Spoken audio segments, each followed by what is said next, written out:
Cordova, creator of the Leicester equaliser. El Khanous, how much room does he have here? El Khanous going for goal, and he finds it as well. What a turnaround here at the Tottenham Hotspur Stadium. 4 minutes, Leicester have soaked up so much pressure. Fatawi jinking feet to get beyond his man, and the header from Jamie Vardy makes it 2. It's Wood should score. Wood Cannockan. Yes! Yes! Eric Cannockan has done it. Tielemans lining one up. What a goal! What a brilliant goal by Yuri Tielemans! And the Leicester City fans go absolutely potty. Ball in behind Damian Vardy. It's 11. It's heaven for Jamie Vardy. Hold the back page. Hold the front page. A Leicester player has smashed the record.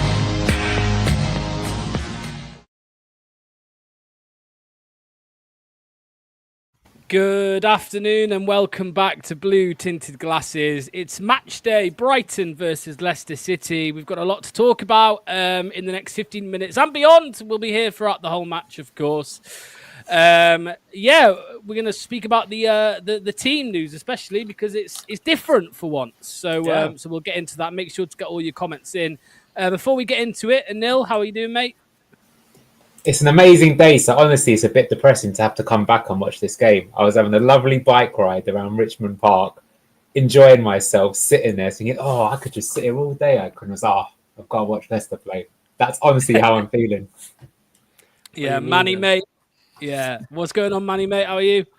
Since I was a kid, something about Saturday coming up to 3 o'clock just always gets you in the mood. There's background sports, there's other stuff to catch up on. There's Formula One, there's cricket, there's football, there's championship, there's foreign sports, there's just a plethora of stuff, and usually some boxing or UFC in the evening.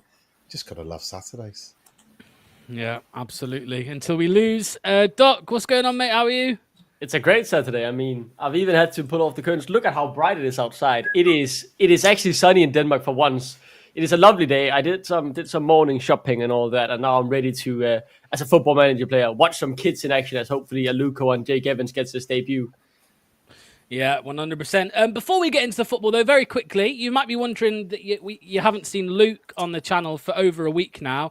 And the reason for that is because he's getting married. In fact, he's probably married. Yeah, he probably is married right now, actually. So we've got a little video here just with some regular faces congratulating it. And please, in the chat as well, if you enjoy Luke's appearances on the channel, then please leave your comments as well.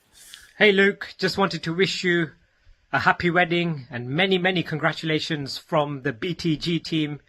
Hopefully you have a fantastic day and Leicester City comes straight back up next season. Have a good one, mate. Congratulations, Luke, on getting married, you sexy bastard. Have a good one. Hi, Luke. I hope you're doing well, mate. Congratulations on the wedding. I hope you have a really good day, mate, and obviously a great marriage. Thank you for everything on BTG. The people love you. They miss you.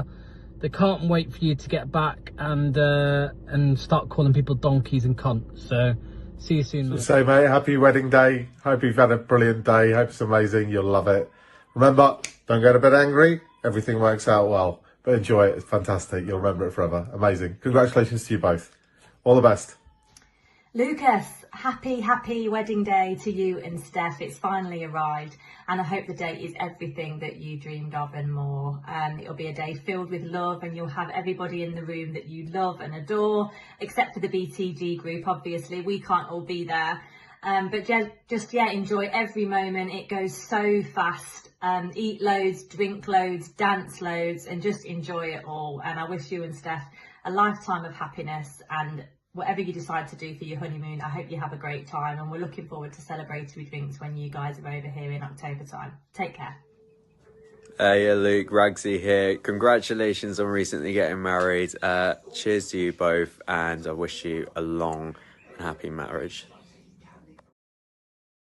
Fucking hell. It made me, that's so beautiful. I feel so bad. I missed the mark on sending the video. I had a lot of work Friday, so I completely missed the message Luke sent me, and I feel so bad seeing all those beautiful faces. It's So up yeah, there with Luke, that Chelsea shirt, Dak. my pre-match analysis, man. Congratulations on your wedding, brother. I am excited to have you back. I miss you every Thursday morning, but hopefully your now wife will enjoy having you a bit more for this next period. Luke told me that he was holding out for Enzo, but because he was already taken, he's decided Steph was the next best thing. So, congrats to Luke.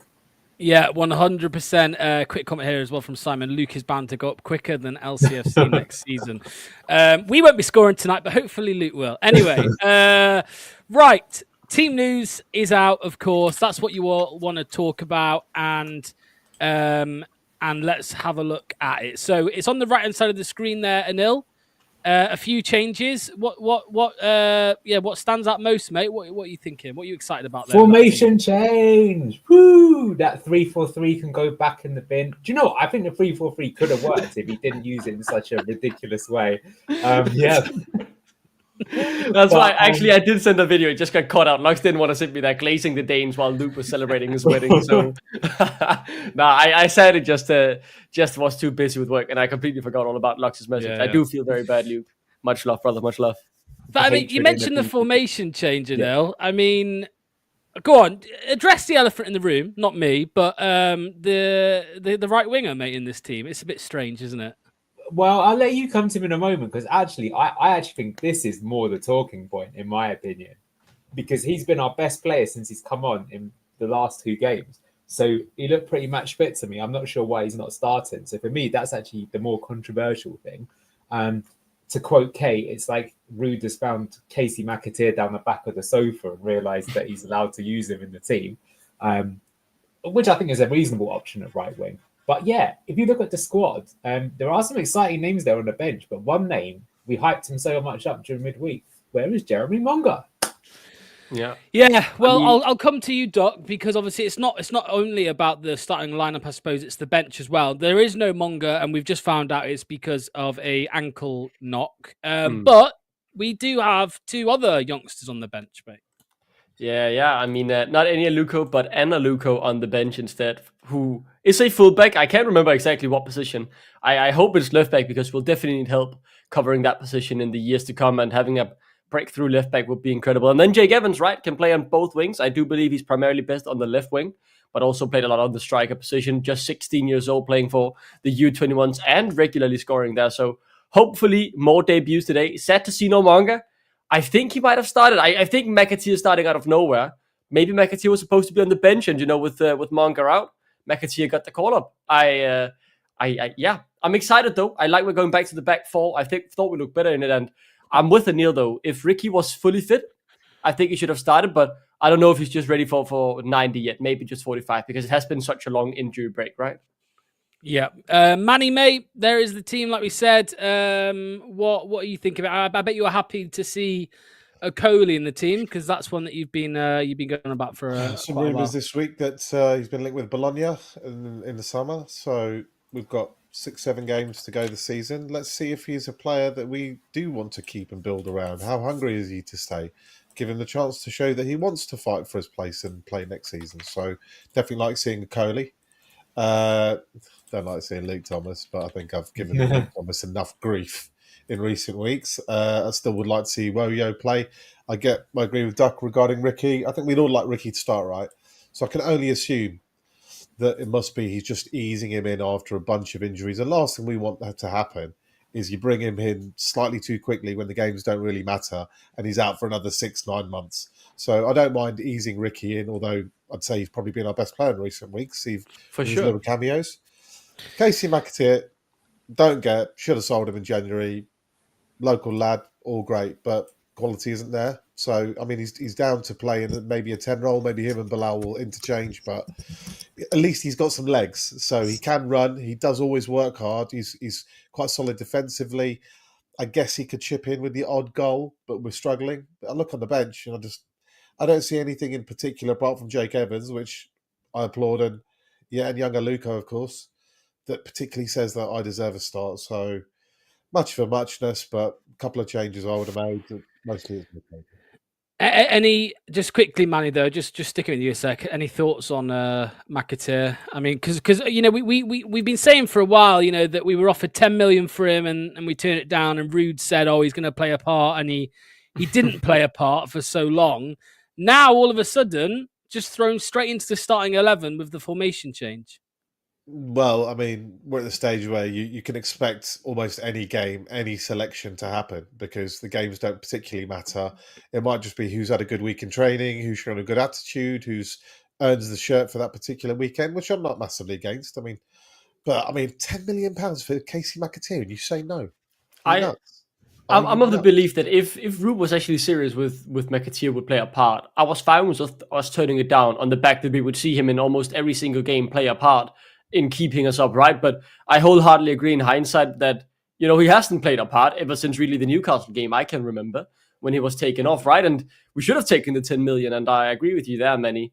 Considering he has had so little to say this season, he'll be all right in the championship, but I'm not sure we keep him, right? Because maybe there are brighter prospects if we keep Monga, for example, pushing for game time, and a Fatabu who hopefully will stay and should, touch on wood, be back from his injury at in full strength when the championship season starts.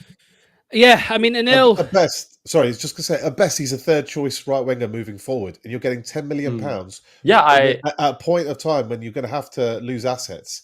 I mean, you're going to have to lose your big guns anyway. To lose some of those to get double figures for Casey McAteer. Again, it's one of these problems we've had over the years. We've spoken about it before on this channel, is that we seem to misprice our sales as well as mispricing our purchases too. So, yeah, go on. Sorry, Anil. Yeah, Anil, I was going to hand to you about McAteer, mate, because, I suppose... Is this just because of the formation change? We're going to be playing with an actual winger, so Rude's decided to bring him in. Because you've got to remember that I think the first 2 games under Rude, he did play McAteer. You're on mute. Mute. Sorry, getting carried away doing some other stuff. Hopefully it's better now. Yeah, it's weird that he hasn't been used at all. I agree with both the guys that I think we should have cashed in on him or sent him on loan at the start of the season. I feel bad for Casey. I think he's basically lost the season for no apparent reason. I do like seeing him though, instead of the temptation of playing either Ayew or Bobby Reed, because I think he's got more pace. I think he works harder as well. He hasn't got the best technical quality, but I mean, at least on paper, if you've got Mavididi and McAteer, it gives you some sort of threat on the break. Vardy obviously is a bit of the odd one out in that regard. We'll have to see. But considering the options that we have, I think I'd be much prefer seeing that sort of front three than previous attempts that we've tried earlier in the season. But I mean, we're not getting our hopes up too much on Casey McAteer. I think Championship's probably the level that he's at as a player at the moment. Can I ask you guys a question?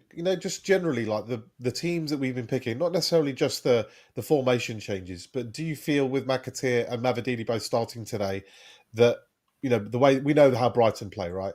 So we should, in theory, carry a bit more threat on the counter today? I mean, you'd hope so, right? You'd hope so. I mean, I'm not the biggest fan of Mavididi, as you know, and I'm really not a very big fan of McAteer, but compared to what we've been putting out, since Christmas, really, they have to offer more. And I also saw an interesting tweet today as well, actually, saying that apparently two of Brighton's back four are basically midfielders.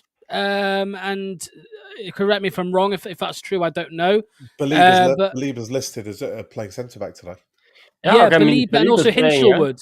Jack Hinshelwood is more of a DM, yeah. So it's a few of the DMs they've taken and rotated right back to the defensive. I haven't actually looked much into the lineup. I'll say someone like Matt O'Reilly hasn't been a regular starter as well. Hinshelwood for me is listed as right back.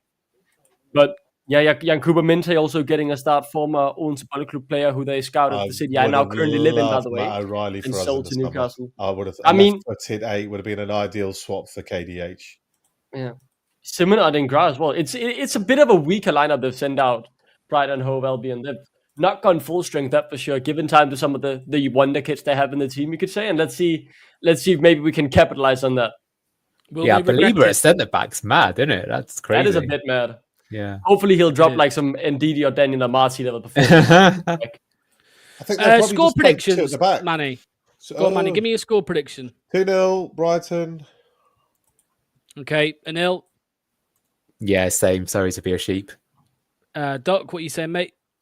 I'm saying we score a goal today, lose 2-1 maybe. Okay, I'm going to actually say, this is going to blow you away. I'm going to say we're going to draw 2-2. Hey! What? How many has Locke's been on? It's Luke's wedding that is getting you all of these. Exactly. As well. How many have you We're had? going to score 2 goals. Yeah, you heard it here first. Get your score predictions in the live chat. The game has kicked off, as you can see on screen.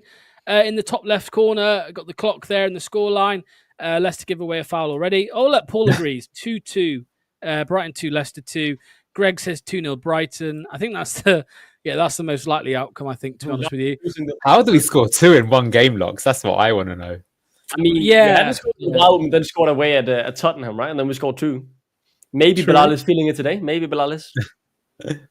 4-0 Brighton. There we go. That's more like it from Ty. 1-0 loss. 1-0. Not bad either. 1-0. There's a few people saying that we're going to score, though. There's a few 1s and 2s that I'm seeing in the live chat. So we have to score at one point, right? It I've been can't using the law of averages argument for about the last 10 games, though, and it's still not happening. Yeah, that's true. But yeah, maybe we'll. Maybe we'll last more than 2. When did we last against Newcastle? How long was it before we conceded? 1.5 minutes. Come on, almost 20 seconds to go, and we're getting better. Improvement week in, week out. Small steps. Did you guys see the Sheffield United game? What happened at the end? They bottled it twice. You seen Chris Wilder? He's been scrapping. He's been scrapping the Plymouth players in the tunnel. What? Yeah. He's going to be banned now for the last few games, and they've properly bottled it, haven't they? Guys, Wilder, nice football, bottling it at the late stages, you see. I mean, like, take a look at the comment from Dave Plants. Whatever happened to fuck this never quit, guys? 3-0 Brighton. Yeah, that's so true. 3-2 Leicester, Mavididi hat trick, bloody hell. And at least County a batter in Derby in the cricket. Yeah, I'll leave that one to Manny. I don't watch cricket, so I know he does. Not county cricket, mate. That's awful. Is awful. I've been to see a couple of county games. I swear there's about 8 people there, and I think 7 of them were over 70 and asleep. I went to one cricket match once. I went to what's it called? T20, is it? Is that what it's called? Yeah. Oh yeah. That was quite T20's fun. T20's fun. That was I'm a purist. I like the 5-day old school version. Guys, we haven't conceded in the first 2 minutes, so we have improved That's from good. the City game and the Newcastle game. Have we touched the ball in though? the right direction. We've touched the ball a few times as well. So we might be building from here. Shouldn't have said that, Doug. We're going to score from this now. Oh, good. Is that a call already? Is that Rude stupid? in. Okay. Since we're doing these longer chit chats, it's stupid. And someone tell me which club did they get a Stupidand from, and what was the fee? I reckon it was. I genuinely don't know. I reckon it was a club in South America. Yeah. But where is this? Which league does this club play in? He's from Ecuadorian, isn't it? Is it Emelec or Diquito or something he comes from? I don't know. Which one is it? Doug's checking, it looks like. No, okay, actually not. He came from Diquito to Granada, and then from Granada on loan to, I believe, Almeria, and then to Mallorca, and then Osasuna, and then sold to Villarreal. The 2 seasons with Villarreal. He had 5 different Spanish clubs. Yep, he's been along for. He was actually at Watford. He went to Watford. Yeah. Jesus. I mean, he did. Yeah, Watford Another signed him corner. from South yeah. America. Yeah. But I mean, But we defended, yes. So he went to Watford and then went out on loan to Almeria, Mallorca, and Osasuna before he then went to Villarreal. So we never got to play a game for him. Got some half decent scouting. I know they can't get a team unit together, but they do sign the odd gem. Ismail Assar. Well, they had João Pedro. They sold somebody to João Pedro. They sold one to Inter this summer, didn't they, for like 30 million? Yeah. I can't remember. Here we go. Corner. They've got another one I like. Tom Deli Bashiru. They signed him on a free from Man City. He was out of contract. Man City youth. Looks pretty good. So yeah, Watford's not a bad place to look for a player. Just to answer, Greg, it is a bit shit today. I'm on the Madrid today.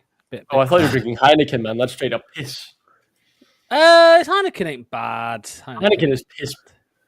It's straight up. You know, your Heineken's slightly different, Doug. The continental Heineken's different to the UK one. Maybe, who knows? I have just tried the Danish Yeah, Heineken. it's And nicer on the it continent. has. I'm more for the Carlsberg and the Tuborg. That's what I normally take. Carlsberg. Ugh! Mate, Carlsberg. Doc, I was on stream about 3 weeks ago and I had a Carlsberg and I was almost I was gagging on stream. Nah, it bro. was horrible, Yo- man. Carlsberg Export. That was good. Carlsberg is good, man. Carlsberg The Pilsner is really good. Not the regular. Carlsberg Pilsner. Yeah, that's Yeah. good. Yeah, that's good. But the Carlsberg we used to have here is shit. Yeah, I mean, you have some weird fake ass UK edition. Jesus real Christ, Carlsberg still can't touch is the ball. Yeah, Like, they're come to Danish completely Stadium, right? And then scoreless, yeah. if you go to like Parken or something to watch Copenhagen or Denmark play, the Carlsberg there is really nice. Tuborg Grøn, also good, also good. I mean, we have a lot of great Danish beers. The city For I'm all of from those has- wondering, for all of those wondering what's going on in the game, nothing. I don't think we Yeah. touched the ball. 5 Don't minutes 30 on the clock. We're about to have a goal kick. I'm pretty sure this is going to be our first touch. No, we kicked off the game. Samara did that back pass to Mads. Yeah, that's true. Such a long time ago. The thing is, though, And I've got solid minutes of possession. I mean, it's not the same, of course, but it's owned by the same people. But do we all Thomas think missing another header, by the way. I've kept count. He's missed 3 headers so far. 5 minutes in. Christensen could never. Christensen could never. He could definitely. But that's my point. They're both not good enough. He misses a lot of headers as well, to be fair. Yeah, I mean, they are, but it's either the sun in his eyes or his hair in his eyes. One of the fucking two. hair in his eyes. I mean, That's what is that ball, Coley? That's an insane ball. Oh, Switch got away fibers, with it there a Coley. little bit. Get him in. Get him in the Coley- team. He's fast. Look, we don't play Enzo ball anymore, Coley. You don't play that kind of ball. You don't just shove it to the DM when there's somebody he on won him. through ball to Danny Welbeck actually. Good block from Sumare to recover there. Luke To Thomas? take Go the- again. Oh yeah, he gets absolutely cooked once again. I've not seen get a Luco on already, guys. Oh, it's Mavadini, To be fair, yes, but- To be fair, guys, we are 6 minutes in and we've not That's a good ball. 7 Oh, minutes. good ball, Luke Thomas. Go Oh, on, good Declan. play. Now, No, Mavadini, take go on. off He's the on the loop. left wing. Now take him on. Go on the outside, man. Yeah, Mavididi just one-on-one with Maybe Dunk. we Cuts always inside the cut shot. inside. Oh, immediately blocked. Bloody Though. cuts inside every That time. was- It so That was nice play, though. Yeah, it's good. But you see, speedy counter attack that counts as a Yeah, it's fast what we should have been counter. doing all season. It's only taken us till game 32. And do you know what? Just get the yellow though. With a better quality finish, that. Who's could have got scored booked that. there? Bilal. Yeah, Bilal. He had to stop the counter. He started the play as well with a beautiful ball that you said was But- Luke Thomas. It was not. It was Bilal and Canouche. In that 30 seconds, we've seen what we should do. Scrap for the ball when we win the ball. Immediately direct attack. No thought of sideways. Direct. Run with the ball. Find your man in space. Yeah, that's why I think even though it was a bit of a tame shot in the end, compared that to what we were doing, against Newcastle, we just kept turning back. It's like, force the issue. You keep I'd doing say- that enough times, and it makes them think as well, because, they're pushing up, but the gaps are going to keep appearing. The quality of those counter-attack transition chances are just... You're so much more likely to score from those from general play Yeah. when the defence is set. There's just chaos and scrambling. And even that situation then, you've probably got a 30% chance of scoring from Mavididi. If you pause that, which you probably will do in the post-match analysis, right at the point where he's taking the shot, you're thinking, he's probably going to score this 1-3. And then he duffs the shot straight to keeper. Well, that's a team low on confidence, isn't it? But But at least he had the pace and the ability to get into the position in the first place. yeah. There's another one. Marty, by the way. I mean, look Another at Canouche. counter. Not Bilal. really a counter though. They are very much capable of defending it. Works it well, but Mavididi doesn't get on the end of the Canouche ball. Oh, absolutely sold Luke Thomas. Luckily, Samara is there. Oh, Mavididi.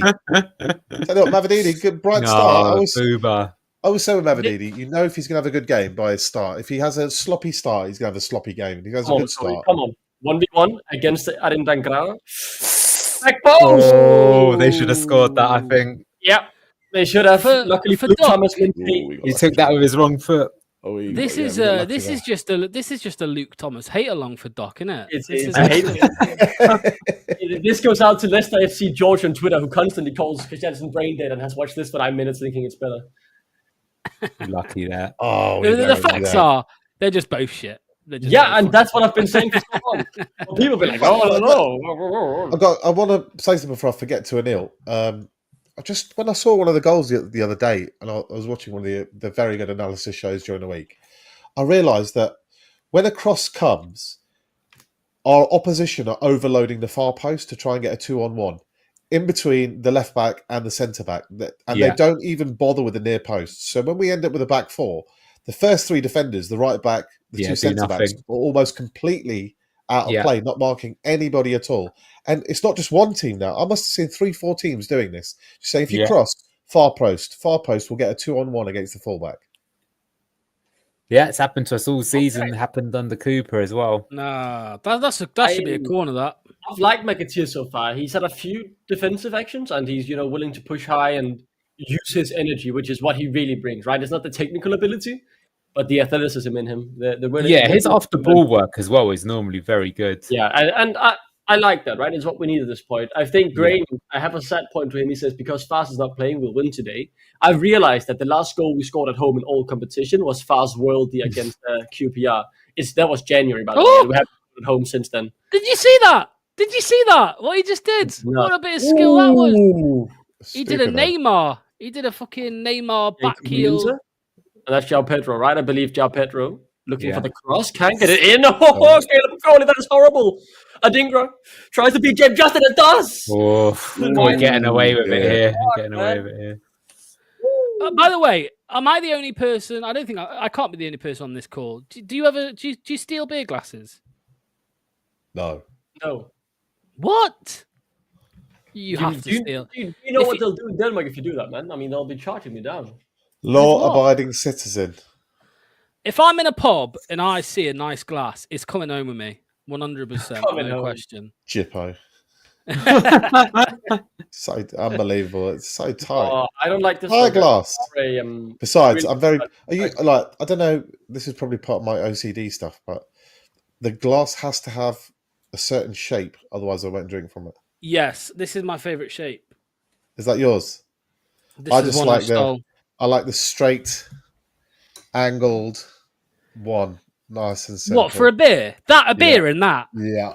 Oh, that's so basic. I'm not getting all fancy. I don't need it to be like 6 foot tall. No, Have this you ever is had that Belgian beer called Hogard and they serve it in that slightly wider glass? Beer. I use this for beer glass. No, You see, you're continental. Yeah. a stem. Continental, sophisticated. Like it should be Because then wine, then you can but I'm give the going to beer try a and be little cool and drink beer in a wine glass. enjoy it. It's just a glorified wine glass, mate. It's not a pint glass. All right, I was telling you guys We're still before. in this game. I don't want to get distracted too much. Well, I was saying, was I within? No, Anil.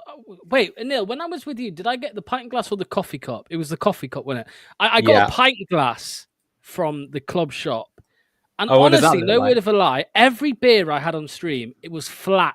Obviously, certain pint glasses just fucking just like our hold it better. performances this season. You know what It's you all- need? A blue tinted glasses pint glass that makes the beer taste sensational. Available at your favourite BTG merch store. Just to catch everyone Just up. click on the link below.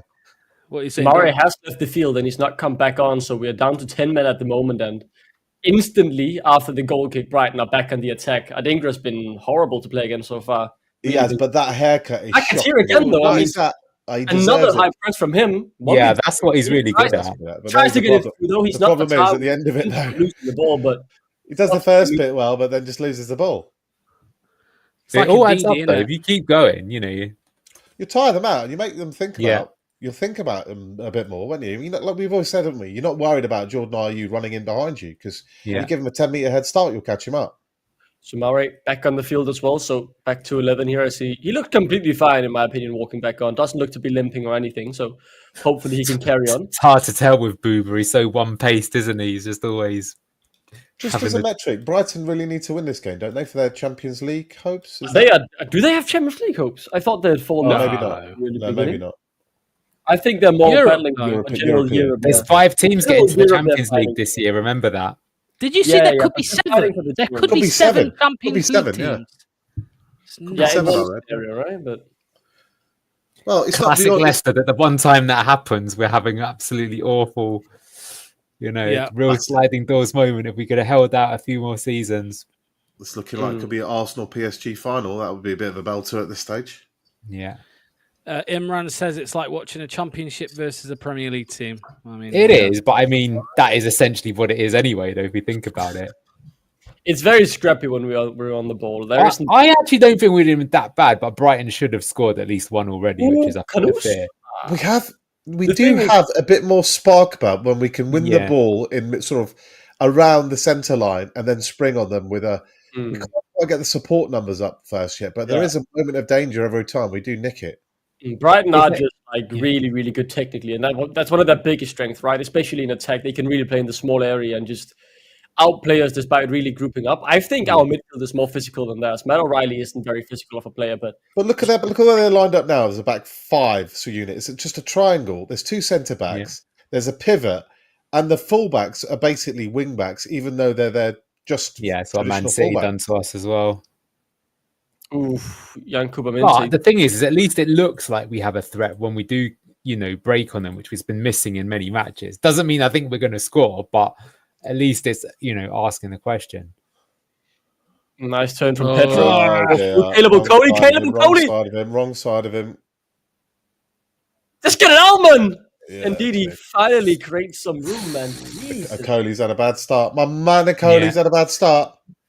I will say, like, he hasn't played for 10 weeks. He wouldn't have been able to catch up, and he does manage to make it a bit hard to get a good shot away. He does pressure him and does push him a bit. He's keeping the clean sheet so far. He's got to get I wonder what the XG is, though, probably. Oh, look at that. Oof. Oh, that's a lovely. Who's that, Wilf? Is that new haircut? That was Wilfred indeed. He's been a bit silent so far. McAteer sliding all over the pitch here, almost getting himself an accident. We defending back the ball from you. So much about though. It's the low block 4-4-2 really, right? We're trying to sit and soak up the pressure, but Brighton, somewhat easily. But we've mostly just been able to kick it out when we get the ball. It's not really able to build up fluently. Looks a lot like the West Ham game we saw at the beginning, right? Where we're just kicking it out and then praying for some counter. What do we all think to this? Mavridi's look lively. Defense is looking shaky. I'd have had Okoli and Fast together, but obviously Fast is injured. I think Okoli's been pretty bad though so far. Admittedly, he's not been in the team for a while. Let's take a look at this though. We've won Mavridini. Oh, you can get a free kick. See that Mavridini? Can we just blocks? That's for you. Yeah, that's why he's got to be in the team. I think. What do you mean? That's for me. Because look, his ability to receive the ball and then look to go forwards immediately and not go back. Okay, wins you a free kick. Winning the ball. Puts the defender on his first of two more of those. He gets a yellow. Guess what? Guess who also wins the ball and then wins a foul? Jordan Ayew, mate. He does the exact same thing. He doesn't go forward with it, does he? He's chagging. He won a free kick in our own half. Take a look at this though. Good turn from Bilal. Needs to find the right ball. Go on, Bilal. There's a bit of space to run into. Mavridini. Go on, Mavridini. Inside forward. 1v3. Gets through. Still holds on, actually. You go on. He's been very lively. He thinks he's Maradona today. Find something. Luke Thomas is the option. The cross is somewhat all right, but... he really wanted to lay into him there, did that? That is a horrible cross. I tried to be kind there, but that was not good enough. Awful cross. Yeah, back in defence. Mavridini does all that work and then a numpty was in the pants cross. No, this is good. It's the first time we've actually got a foothold in the game. Yeah, we're seeing some attacking patterns here, right? I mean, Bilal is definitely... Sexy Didi today.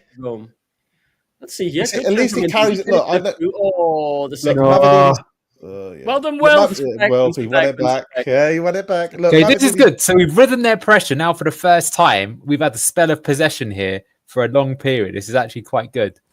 Luke Thomas on the ball. Decent. Into Kanu. Nice play. Nice. That was good. Bilal is looking. Yeah, now the other side. Forward. Look at this. Cut inside and shoot. Outside. Come on. Pen. Oh, that could be a VAR pen check. You can't. In the face. Was I the only one that saw these two things? I'll tell you what. Duck talking about Thomas like it's his ex. No one can go back and say that cross is good. I tried to be kind on that cross, but that was not a good cross. Oh. Why haven't we been playing like this all season is my question. Why did we go to the back five? Look, Brighton are not pressing us. Brighton are not pressing us in midfield. Look at this. They're just giving us time on the ball. They're setting off themselves today. This is weird from them that they're supposed to be intensely trying to win the ball back. No, I kind of get it, Manny, because teams are like, if you just let Leicester pass the ball around, they can't score. So there's no need to. That's what they're thinking. Today. Yeah. But it's good. This gives us a breather. That's what's important because it was that first 15 minutes, like I say, Minter should have scored, maybe even a dinger. Guys, take notes of James Justin. I think it's important for us. This is good. That a couple of minutes, just keeping the ball. We don't necessarily have to go anywhere right now. This is actually fine. Just give everyone a touch. Finally got some mobility in the team, and it's helping a lot. Yeah, as you say, it's the fast twitch fivers FC. Mavadidi's on it today. Yeah. I think a key touch. Nice! He's in. Go on, in behind. Get a good ball in. Vardy near post. Corner. He's combining with Bilal brilliantly, you got to say. They're working together well down the left. He's putting into the space. Like, he's just free to roam from his position when we have Keep the ball those really two close together. This is the best we've looked in about 8 games, which is tragic, but true. This could be the best in all of Ruud's tenure. No, definitely not, man. This is just like how we played against Man City. We're playing though with a double pivot. That's the one big change I've seen so far is Justin actually tucking inside to the double pivot, allowing Indeed to go further up and press the half space like we saw before when we created the chance. So that's the real big change so far. Decent hit, but it's you're right. No, we just took a snapshot of the Brighton back five and we saw how advanced both fullbacks were. I bet you that right back now, because Mavadidi's done him on the outside a couple of times, he's going to drop back 5 yards straight away. So let's see if they do that or not. I mean, that again is the point of having those wingers, that you can defend by having the threat, right? You pin them. I kind of agree with Graham. The problem is we've been so rubbish recently that it's hard to see us scoring. But if you looked at it on the balance of players in neutral, you'd be thinking it does look like we'll get one on a break at some point here. You'd say if Brighton were 8th in the table, then Leicester would be not too far behind. Based on the that's a bit positive. I think you're forgetting 12th or 13th, maybe.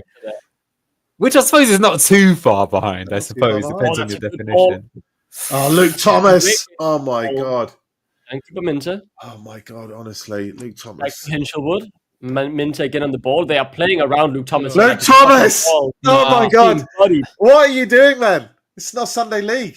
Cross doesn't connect with anyone though, and luckily we're able to clear it. But that left side is exposed as Luke Thomas weirdly rugby someone, and then El Kanoush just kicks someone in the head with the ball. We haven't seen a replay yet of that penalty shout. We did. It should definitely have been something. Oh, did we? I didn't see it. I didn't see it either. Corrupt Premier League. I mean, really denying cocky Leicester. Want to see the replay of it, or we want to see live still? I can go back. Let's watch it at half time. Let's get it at half time. I will take a look at it in half time then. It was about the 20-minute mark at the replay after the corner, I believe. But look at James Justin. He's playing that ball. There's a lot of there's plenty of space. James Justin playing as the DM now, as he is tucked inside. Yeah, no, that's a good observation there, Duck. That's a very good observation. We're moving the ball faster today. We're not dawdling on it. Oh, again, he's excellent. Bilal's on it today as well. Go on, look at him. Yes.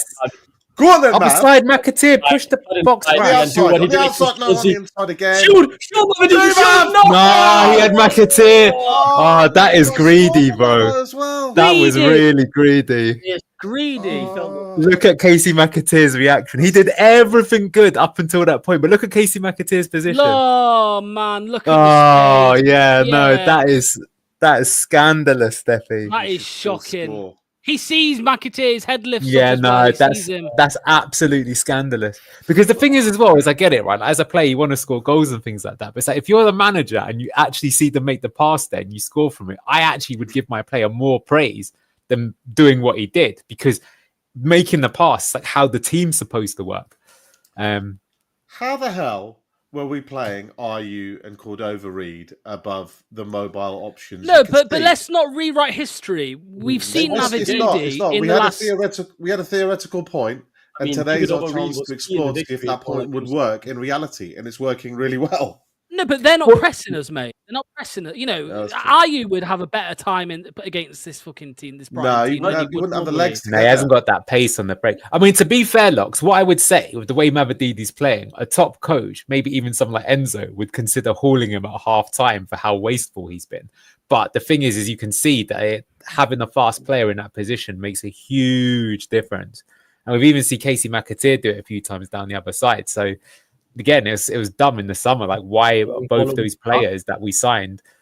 The first thing we should have said is get me someone who's fast. Even, I know it sounds crazy, even someone like Dan James from Leeds, right, who isn't the best on the ball, but because he's fast, gives you a threat. Oh, what is cool. Cody, mate. You know, look, Mavadini was one of our better players last season. He scores. He was our one of the second best highest goal scorer, our highest non-striker goal scorer. Going up this season with him and Fatawu, two of our biggest threats were likely to be our wingers. Yeah. And both managers misused both wingers from the off. Okay, Ruud didn't have a chance with Fatawu, of course, but Mavadini's been messed around by both managers.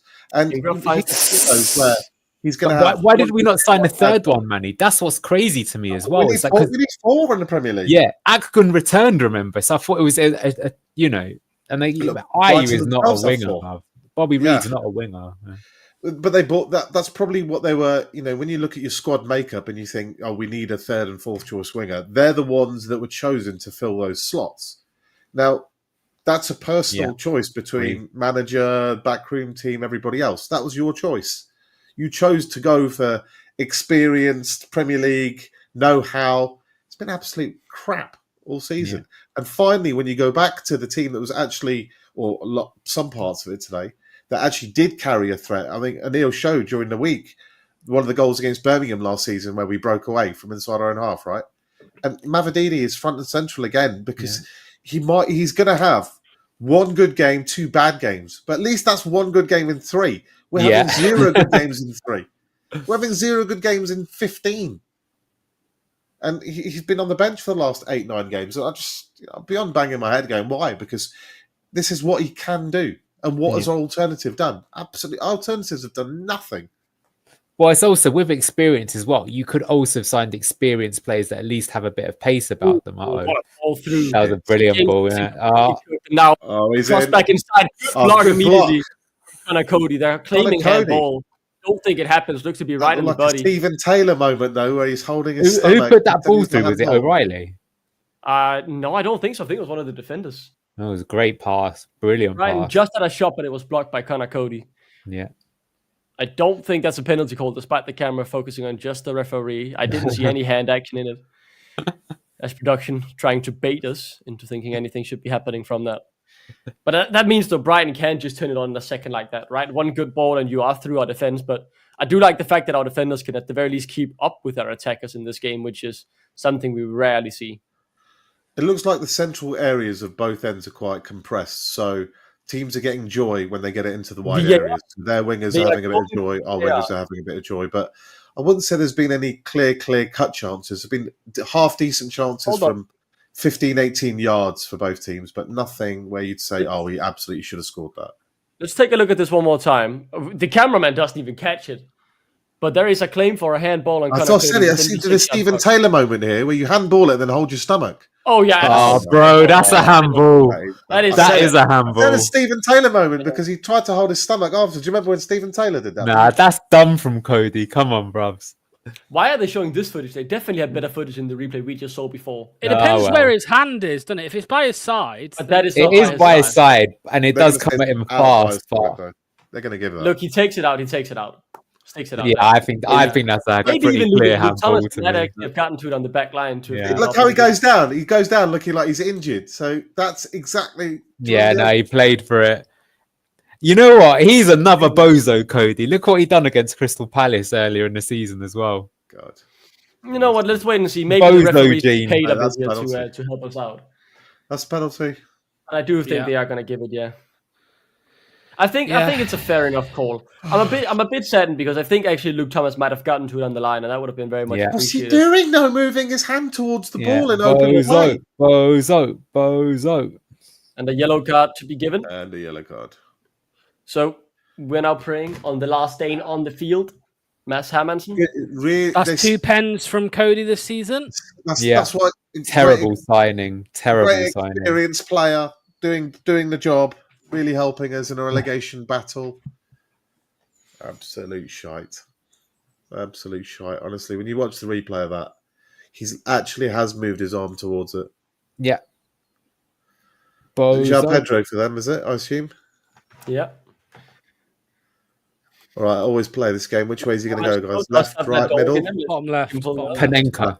I'll go with you. Bottom left. Keepers, bottom right. I think he's going to shoot in the middle. Yeah, I think he's going to try a Panenka. Though he's probably going to go right by the looks of it. Go low to your right, Mads. I mean, Greg, when's the last time we got a booking. pen? But here's another question. When's the last time we got the ball into the opposition box? That's why we haven't got many pens. Let's see. It is disheartening after what has been He is a podcaster. a somewhat decent start, right? We've had a few chances. We've been decent on the ball, but I think considering the first 5 minutes, it's not unfair that we potentially go behind. Just an annoying way for it to likely happen. That's a bozo moment from Cody, though. João Pedro up against Mads Hermansson. Let's see if the Dane can connect with the ball. It goes to the left, and it's... Told you go low to your right, Mads. Mads, go low to your right. Drop Mads. He's terrible. Got my Lucozade bottle here. By the way, can we just say Gareth Southgate? Get Penny Ward on. Inspirational potential choice by some fans as our new manager. Pick Connor Cody for England in a Euros squad. He barely played. It wasn't for that reason. Yeah, but it wasn't to play, was it? It was for the. He's a player that I don't understand how he's got one England cap, yet alone how many he's got. There you go. Well, he was good in the back. He was good in the back three, wasn't he, for Wolves? He was good in the back three for Wolves. But this was like 6 years ago, so yeah. Yeah, but I saw somebody said earlier in the week. Somebody said earlier in the week, even Dyche didn't want him. Dyche was like, "No, thank you. Yeah. I'm not signing you permanently." You know, on paper though, as a championship signing, it's a good signing, but he just never played. Obviously, Fast and Vestergaard would just. Nah, do you know what? I don't think he was a good signing even in the championship, to be honest. Because but it's hard to say, Neil. It depends on what happened in that preseason, right? That injury and the resurgence of Vestergaard, I think, changed the trajectory of what Connor Cody's career could have been. No, but the reason I'm saying that, Doc, is because you want to be signing players that ideally can also have a chance of cutting it in the Premier League, which Connor Cody is not that player. That's why I disagree with that. Like, say Harry Winks, a bit different, but Harry Winks wasn't brilliant, but he was at times a starter for Spurs. He probably was a player that's capable of playing for a bottom 6 team, so that makes sense. But it's like I say, Cody, the fact that he'd failed at Wolves and Everton didn't want him, it's like, I don't know. I think it was a very poor decision in my opinion, because at best, unless you only sign him on like a 2-year deal or something, then maybe. But you're not going to get very far by signing rejects from your rivals. And even though we weren't in the same league as Wolves are a rival, because if we do go up, they're in a direct fight with us. You don't strengthen your rival by buying their dross. Well, they wanted him back. They wanted to give us Craig Dawson. Apparently. Well, trying to get rid of more dross. And then go on and play him. Connor, you just cursed us over 30 minutes without conceding a goal. we have, mate. So I never knew why Arsenal keep buying players off Chelsea. It's like every time they have somebody they want to sell, you just pay them an extortionate fee. Like, have you not learnt? David Luiz. Kai Havertz. He's done more for Arsenal than Chelsea, but still, every time you see an Arsenal game, and the amount of times you just think they would have won if they had any other forward other than Kai Havertz is incredible. Jorginho. Stop buying players from them. Yeah. Sterling. Look at Sterling when Sterling went to Arsenal. You're bailing one of your rivals out. It doesn't make sense. Are we just going to crumble now, do you think? I think heads will drop. So. Yeah. No, I do not think so, because I think they'll be encouraged by the fact they've actually had a shot on target. There's why, by the way. See, though, James Justin here, running up the pitch. There's a comment I want to talk about. Look at that pace, actually, in the box, but that's unlucky. His pace is good. His technical abilities lacking a bit, and it's way better in the attacking third, that's for sure. Yeah. We've looked better, but we're still missing that final touch, right? As Connor Cody, who Raya can't stand now on the ball. Somebody made a point about Sheffield United and Tom Cannon. Remember all those fans saying, "Why didn't we keep Cannon? He could have done this, mate." Cannon, don't get over. He's having an awful time. He's getting. But they're calling him legitimately the worst signing of the season in the Championship. We got a decent fee for him. That's why you take the 10 million when it's an offer. Yeah. But Manny, would you rather Tom Cannon or Patson Daka next season? Neither. If you had to pick one. That's not my choices. You're avoiding the question. I would pick Daka over Cannon. Sorry. I think it doesn't matter, man. It doesn't matter. I'll find a third choice. Not if there's an embargo, mate. Do we think there's an Jake Evans. There you go, Jake Evans. Jordan Ayew. Ole, ole, ole. Well, Podcast merchant. Isn't Jake Evans like top scorer in PL2 or something? Maybe not top scorer, but he's high up there. And that's really impressive given his age, because he's playing against people that are literally 21 and 22. So that is extremely impressive that he scored that many goals.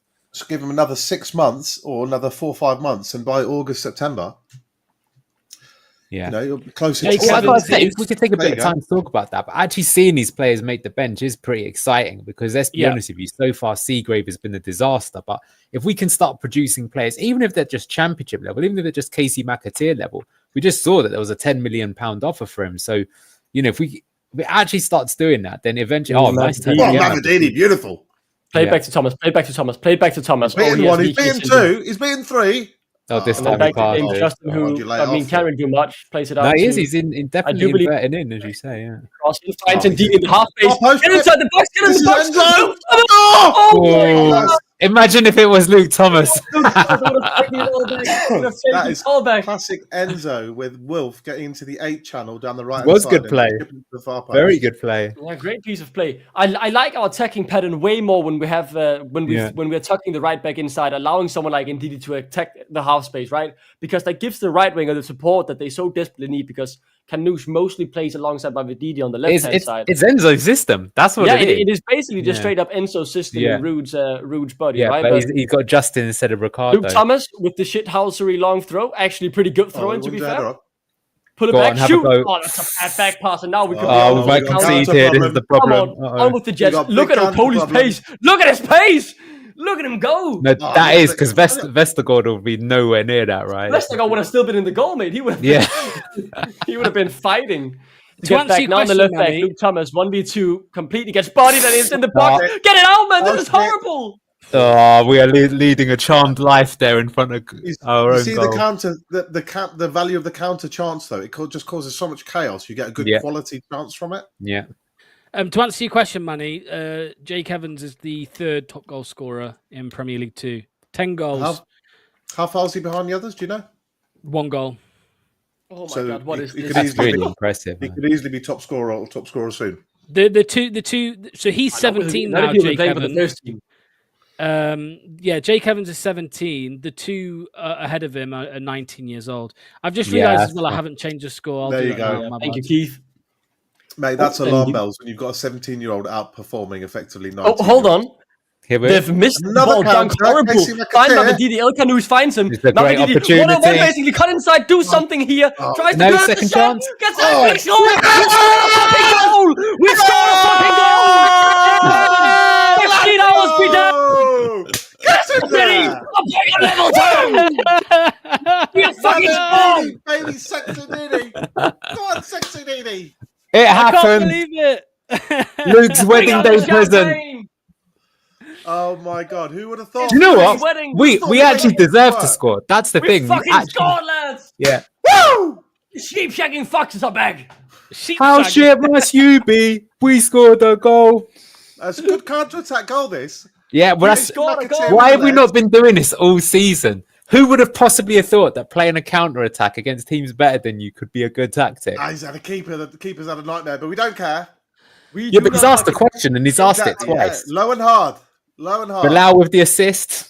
I don't think it counts though because Bilal, when he loses the ball into the cross, boop. I think the assist is gone. But really? What happens then? Does Mavididi assist himself then? That's not fucking matter. We got a goal. Yeah, keeper should do better there. But look, if you don't ask the question, you don't know. And first time, first time. That's the big difference. Yeah, we have scored a goal. 15 hours. Told you, Lux. Months of pain. This is what we've been missing, Lux. Let me tell you, Duck. No one stops Leicester City from scoring for 13 hours in a row. No one. Remember it. Wasn't it up to 14 hours? I'm sure of it, man. I think we're almost at 15 hours with this game up until we score. Lux, you going to give Mavididi some love now? What? I'll give him credit for that. Yeah, quality. But again, don't rewrite history and pretend he hasn't played. Yeah, because you are more focused on being right than celebrating the goal. Manny ignores the fact that he's actually played a lot of games this year and he's been shit. That's what Manny's ignoring. Yeah, but I like Rice I'll engagement. just say, Look by at the way, chat here. We are staying up. To sidetrack that, you can always tell with Mavididi if he's going to have a good game by his first 10 minutes. If his first 2 attempts to try and beat the man go well, he gets confident, he's feeling it. If he duffs it or plays a stray pass, he's going to have a stinker that day. And Mavididi's been on it from the first minute today. He has. Well, I have to say, El Canoes, I think, has been absolutely fantastic today. Yeah. Just a Both quick of them one. have been close together, haven't they? They've got options now where they interplay between them. Emergency stream We've time. got a video. Emergency stream. Yeah, we've got a video. Just a very small clip from Kate. Yeah.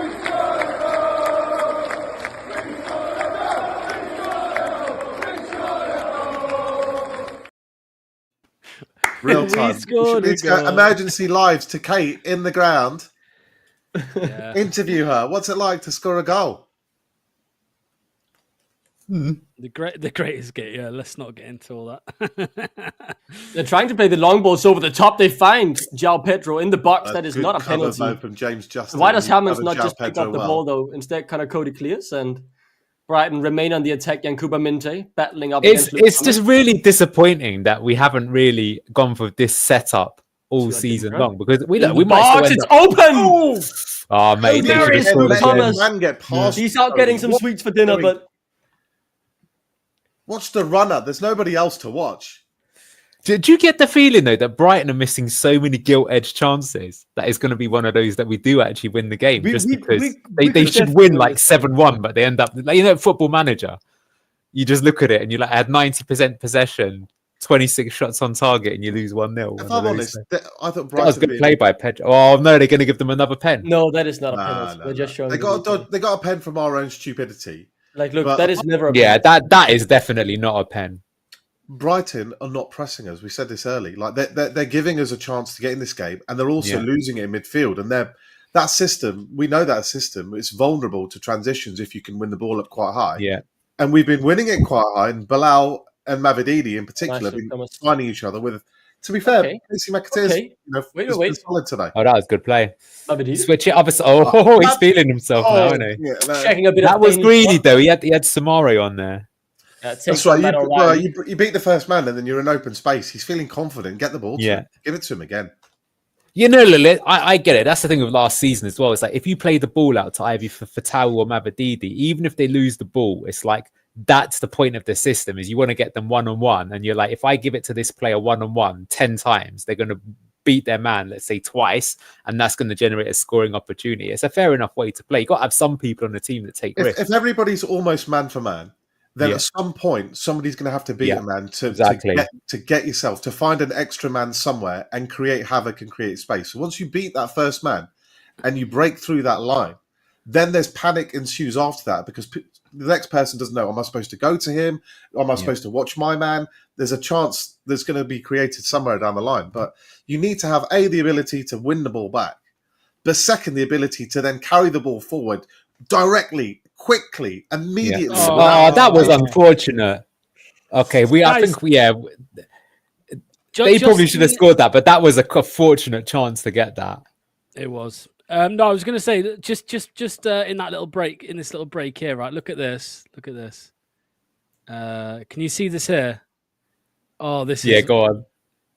Presumed to be over-celebrating when it came to the Plymouth Argyle players in front of the Sheffield United fans. So, I mean, quite clearly you can see his voice and his disdain. He's such a twat, man. Maybe from a structural point of view and an organisational point of view, there's a case. No, he's trying. This is his Phil. What's that guy's name? Who was Phil Mitchell?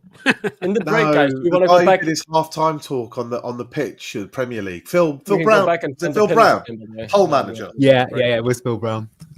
And that moment was like he was trying to do something to get his players like revved up. They were fifth in the table at that point, and I think they ended up getting relegated because of that game. That's They right. just completely lost the dressing room.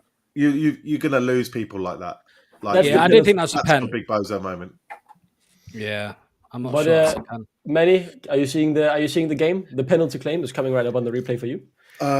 We had, and I want to hear your opinion on it. I mean, it would have been cheap, but it's the wrong intention he's going in for. He's going in with the hands to push him off the ball. I'm I feel like if that was against us, I'd be going, mate, get up. Yeah, That's not.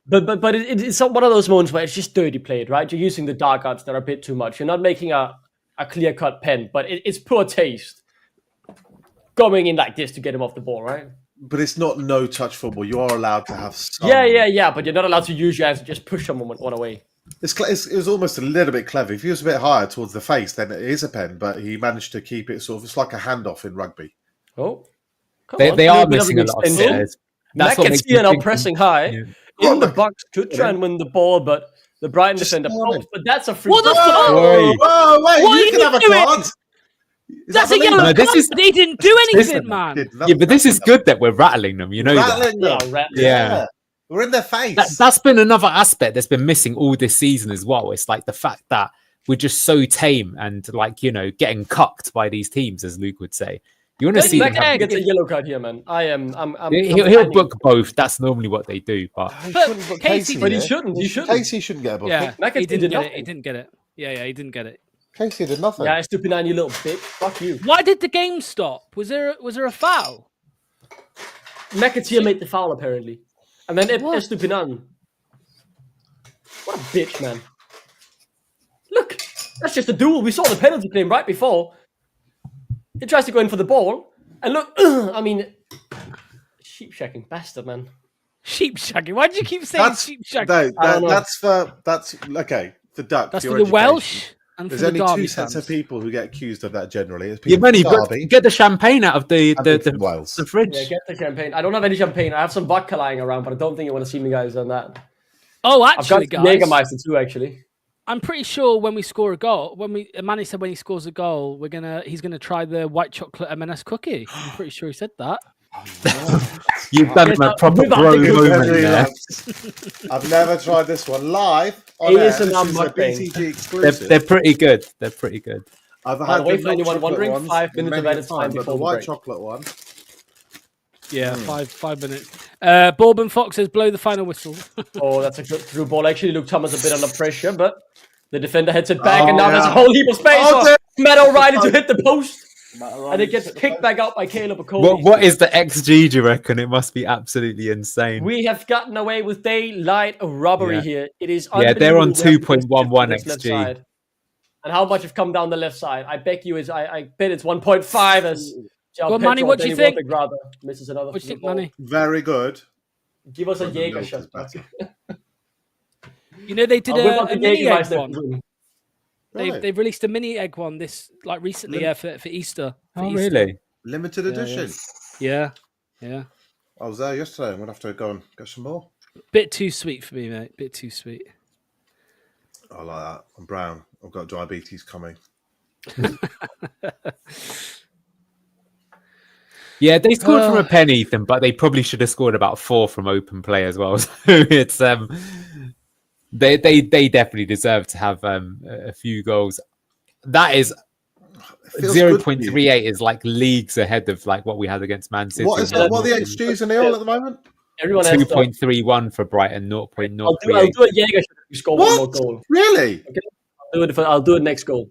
Because So 0.3, not 0.03. It's still I think that's a people bit need to hard remember, for us, but since we've last scored a goal, we've created Brighton 7 at XG. 2.3 on XG. Meantime.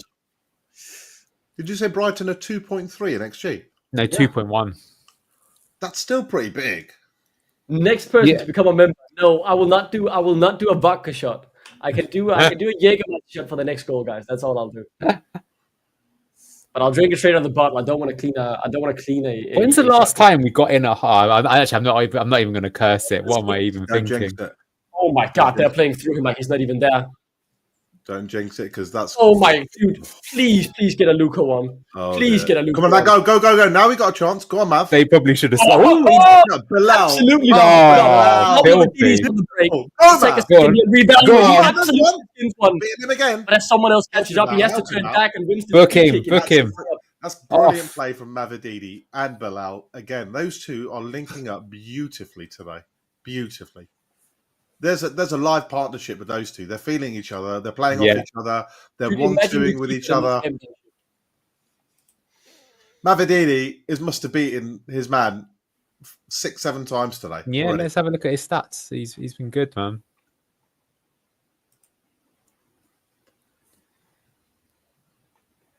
Yeah, just as I said, dribble attempts 2, but successful 2. That's good. This is the player this is like Championship last year. He's tearing it up. Yeah. And as you say, even if someone like that is having a bad game, that's why we needed the 4 wingers. So that's a good delivery, you know.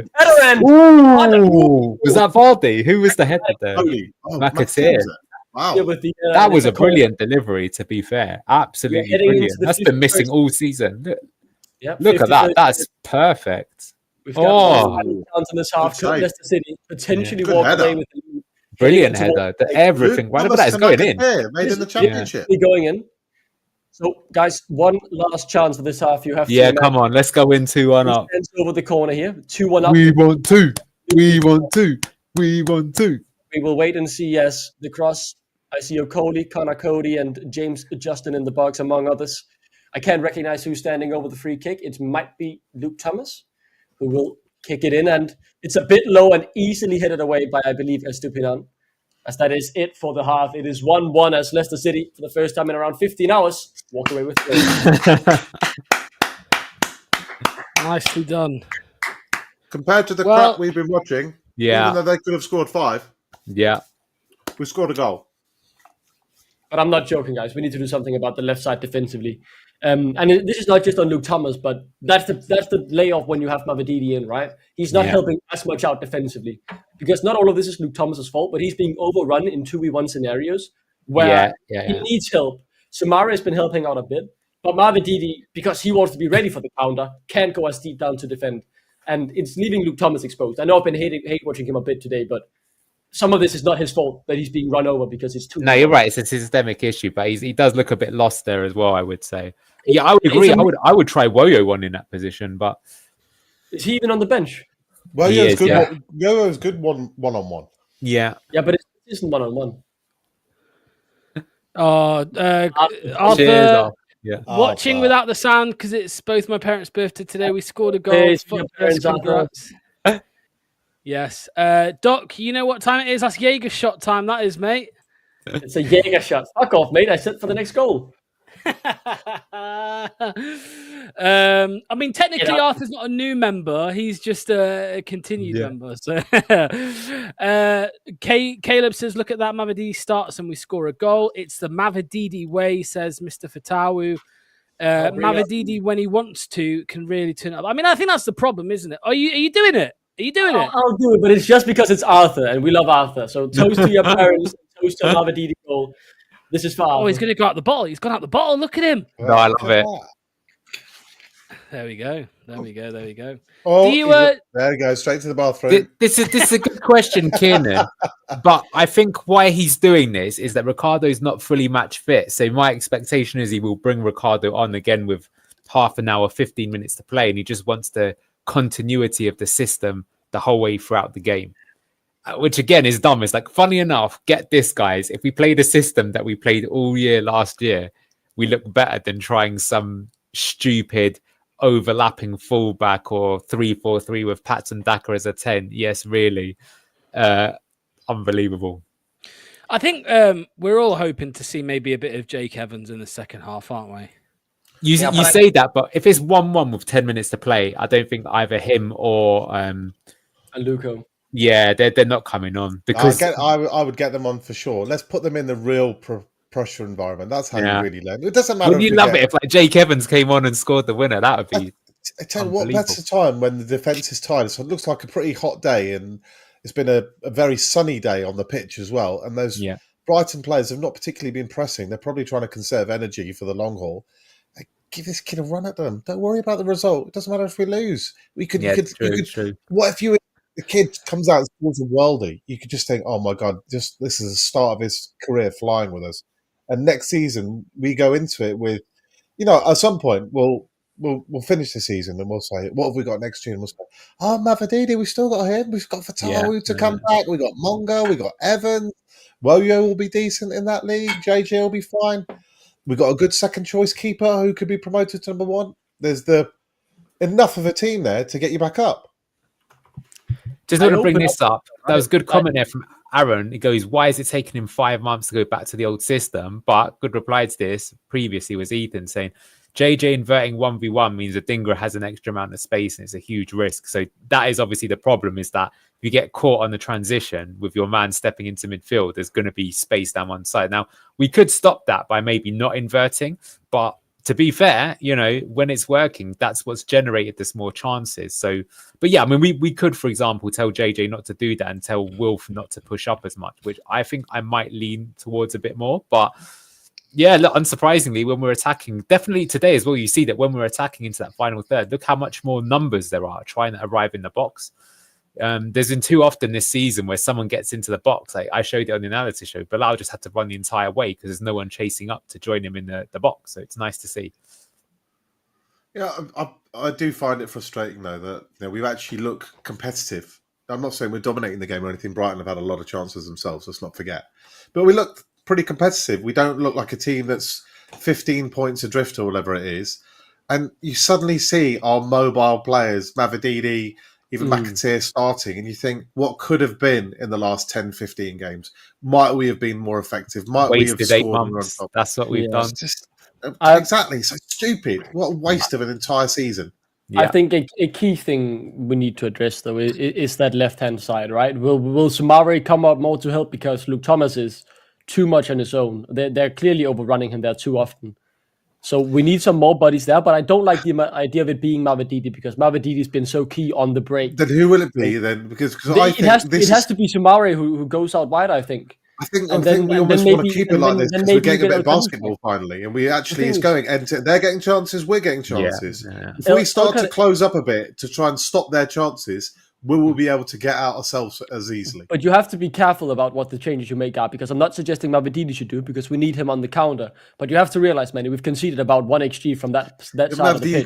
He can't be by himself. He needs one of the reasons he's been extra effective today, because Bilal's been pretty close to him. But why have some of our best, and then you take Bilal. Then that's fine. You take Bilal, you drop him down, force him to play a bit more on that left defensive side. That's why some of our chances have come from, Manny. Some of the chances have come from us winning the ball on the left-hand side because Bilal El Kanouche is there. Yeah, and he plays you drop in, you isolate Mavididi, and if you isolate Mavididi, it just doesn't. But it's not isolating Mavididi. Running into dead ends.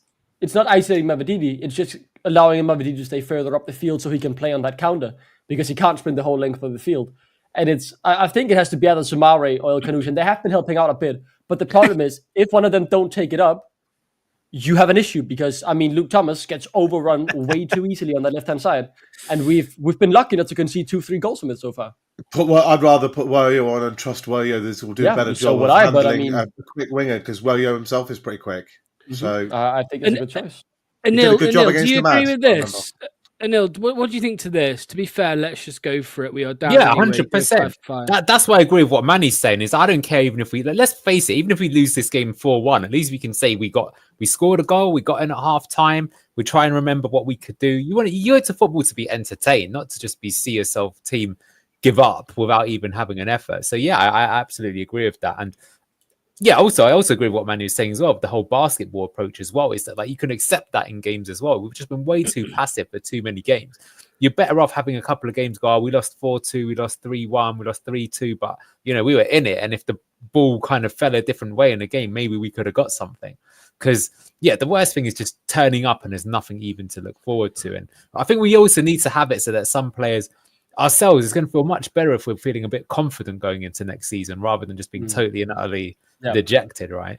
And I think that has to be the mindset, because we can't be expecting that we'll make the great escape. If something like that would happen, phenomenal. But at this point, what I personally want is something like this where I could go out from the game. If we just get a point here, it might not really make a difference in us staying up. But Mavididi, I remember what he can bring to the team. El Kanouche as well. As mad as it is, whatever. All of us live in the real world, of course.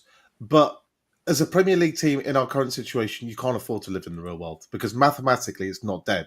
So you've got to think, we win 8 games in a row, we'll stay up. We'll stay up by 5 points. So maybe we need to win 6 out of our last 8, for example. We have our last 4 fixtures are very winnable in theory if we were actually a half decent team. So if we can nick 3 or 4 wins, there's got to be your mentality. I understand. I'm not mental. I understand. There's literally no chance of it happening. But you have to almost lie to yourself, try and convince yourself. And the only way you're going to start to believe or start to convince yourself is if you can score a bloody goal.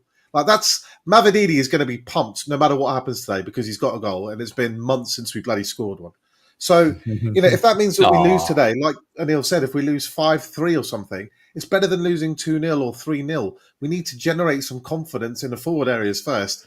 And you never know. Like, it's mental, but we are the club that's had a great escape. We're not going to stay up, but win today, one game at a time, try and win next week, and you get 2 or 3 in a row, and then all of a sudden, all of us have changed our mind. At least make it close as well, yeah. I have a slightly different look on this. I would rather us lose this game 4-2 than draw 1-1, or 4-3 than draw 1-1. I want excitement. The season's over. Attack. No, forget defending. Attack. I would rather see us now score another 2 goals and lose 4-3 than just end 1-1 and have it. Yeah, I agree. Because it would show intent, wouldn't it? It would show they were there not to be taken. That's why, like Duck is having a very proper look at this. We've got a hole there, we need to plug it, kind of thing, which would make sense in normal structured game. But we're not in a normal structured game because we need chaos. Like, if we're going to stay up, we need to go chaos. We're not realistically going to suddenly turn into, peak Claudio and start winning games 1-0, 1-0, 1-0, 1-0. There's absolutely no chance of that. No, but that's not what I'm expecting, because I'm completely fine with what they're creating down the right-hand side, because that is because we are inverting James Justin. And when they catch us out in transition, we have too much space there that can be utilized. And they've had a few chances from it, nothing too dangerous. But to this degree that they have chances down the left currently, it is unsustainable. And I think we have some decent options to fix it, while also maintaining the offensive output that we've had so far. Many of the chances have come from Bilal Kanoush dropping deep and helping out in defense and playing a line-breaking pass or bringing up the field himself before he gets it to Mavididi. So we have to play. We accept some risk, but there is to the degree of risk we can accept before it becomes too much. And the amount of chances they have had down the left have been too much. My only concern is if you drop Bilal 10 yards, then when he tries to transition, then he's 10 yards extra he's got to make up on Mavididi, who's quite quick. Can he stay close enough to him to be a decoy, to be an option, to try and link with him? That's my only concern, but I understand what you're saying, and obviously it makes sense. Yeah, I mean, this probably this is a good point. We need to attack because our defending is terrible. What we've done so often is tried to sit back and try and defend, but it doesn't work, does it? Because we're just so shit at defending. So there's a comment here. Again, just want to bring this up, actually. The comment earlier from Brian. Tell you what, lads, this group of fellas doing this live discussion week in, week out has saved many men mentally. And then also from Matty, these guys have skyrocketed to 20k subscribers following one of the worst Premier League teams ever. It's like a bunch of master chefs analysing McDonald's food. Yeah, and Nil is a master chef analysing McDonald's food, actually. That's a very good analogy there. No, but thanks to everyone in chat. That means a lot, because I agree. Like, for a lot of us, we wouldn't even have bothered with a lot of games this season. But these talks about top 3 concerts, best Indian in Leicester, etc., is what you need to get through what is tough time following our team right now. It's awesome chat. Yeah, for sure. And obviously Brian's excited to see what happens next season football-wise. And of course, BTG will be here next season as well. Just because we've dropped down to the Championship, that doesn't change. So we won't be on United Stand, and we won't be getting on Newcastle and Liverpool fans, but we might go on a Plymouth Argyle fan channel or something like that. So no disrespect, actually. I did that last season quite a bit. I mean, to be honest with you, you normally get better... I think you get more genuine fans in the Championship. Just a fact. Yeah. That's true. How good were those cookies on a Tory scale?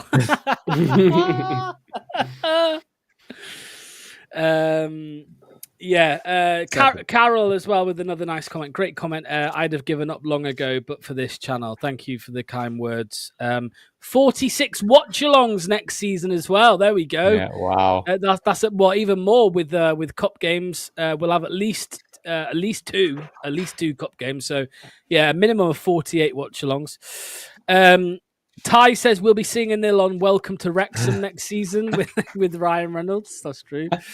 Actually true. Imagine if they call us up and ask for something when they play Leicester. Because they'll definitely be making a big deal about them playing Leicester. Because, this club did the unthinkable and won the Premier League 12 years ago. Just imagine the part we'll play in that one episode.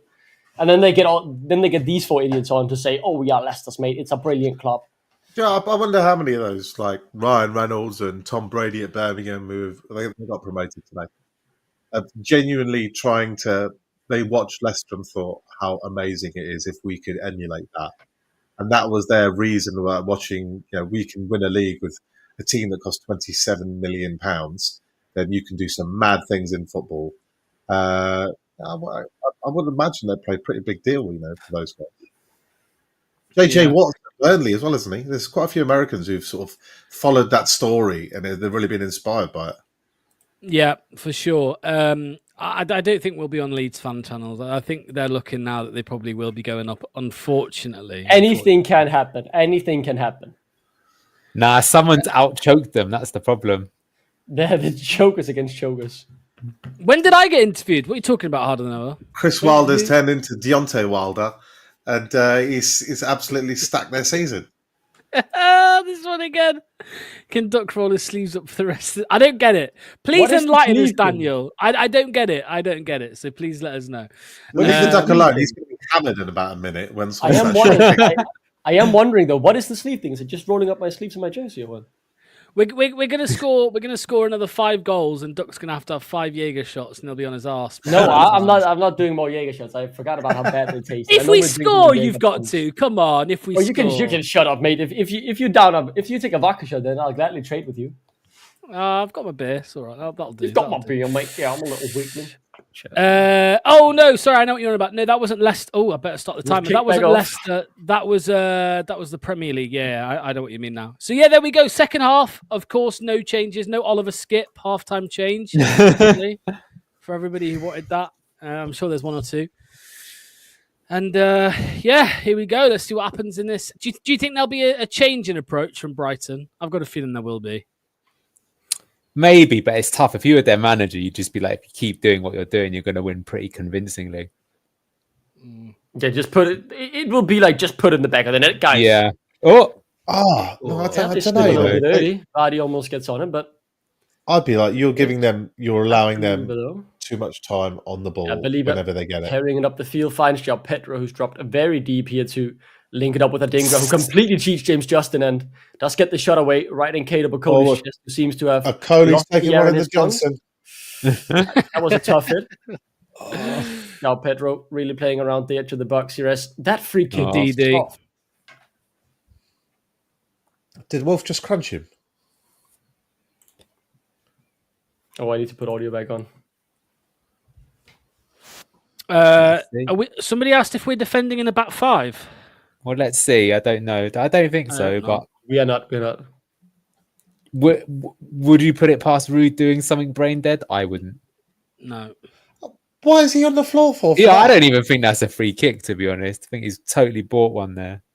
It's his haircut. He doesn't look right with that haircut. I don't like it. I swear he had that when he first joined. He had that trim when he first joined season 1. Yeah, but it didn't look like his hair was receding at the time. That's true. Wilf is now 35 years old. Have you heard the conspiracy about Wilf, Manny? Yeah. About how he's actually faked his. There was a player in Germany who did actually get caught for that.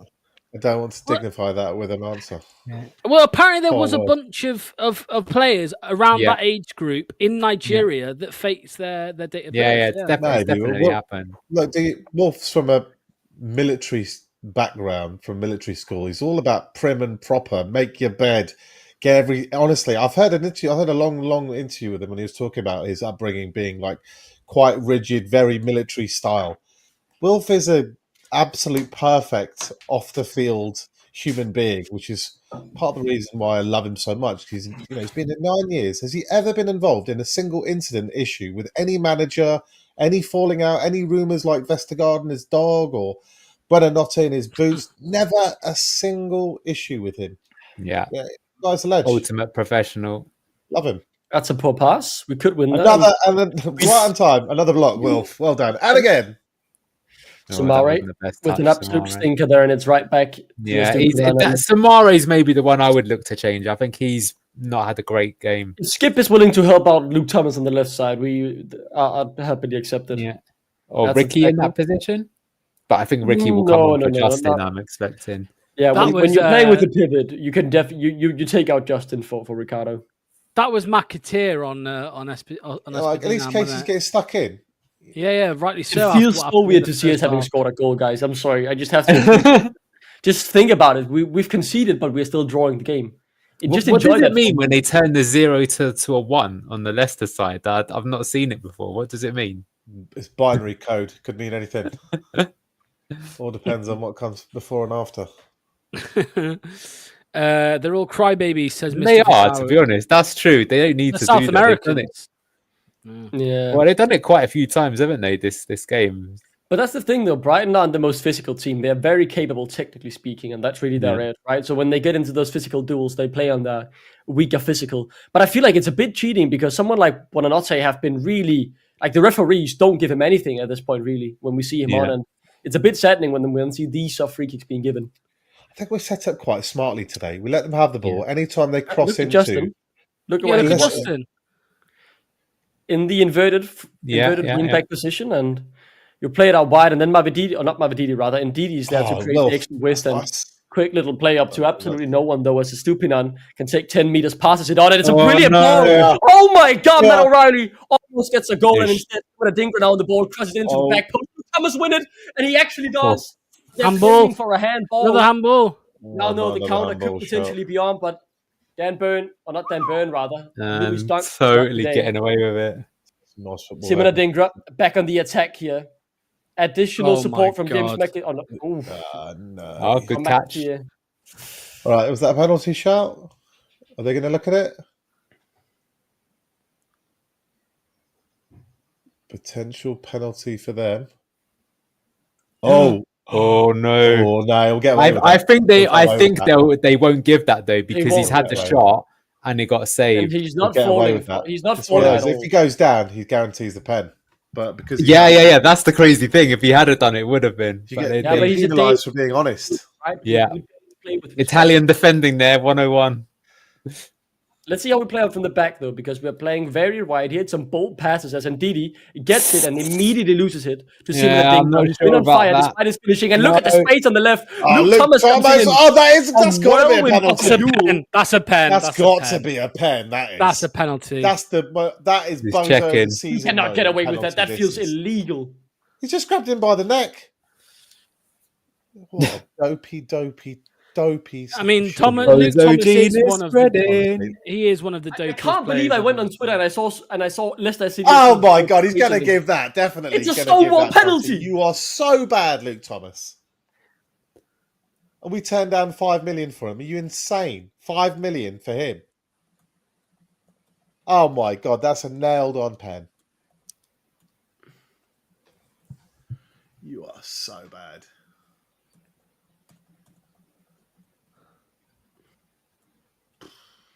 All right. Well, if it's VAR, it's been given, isn't it?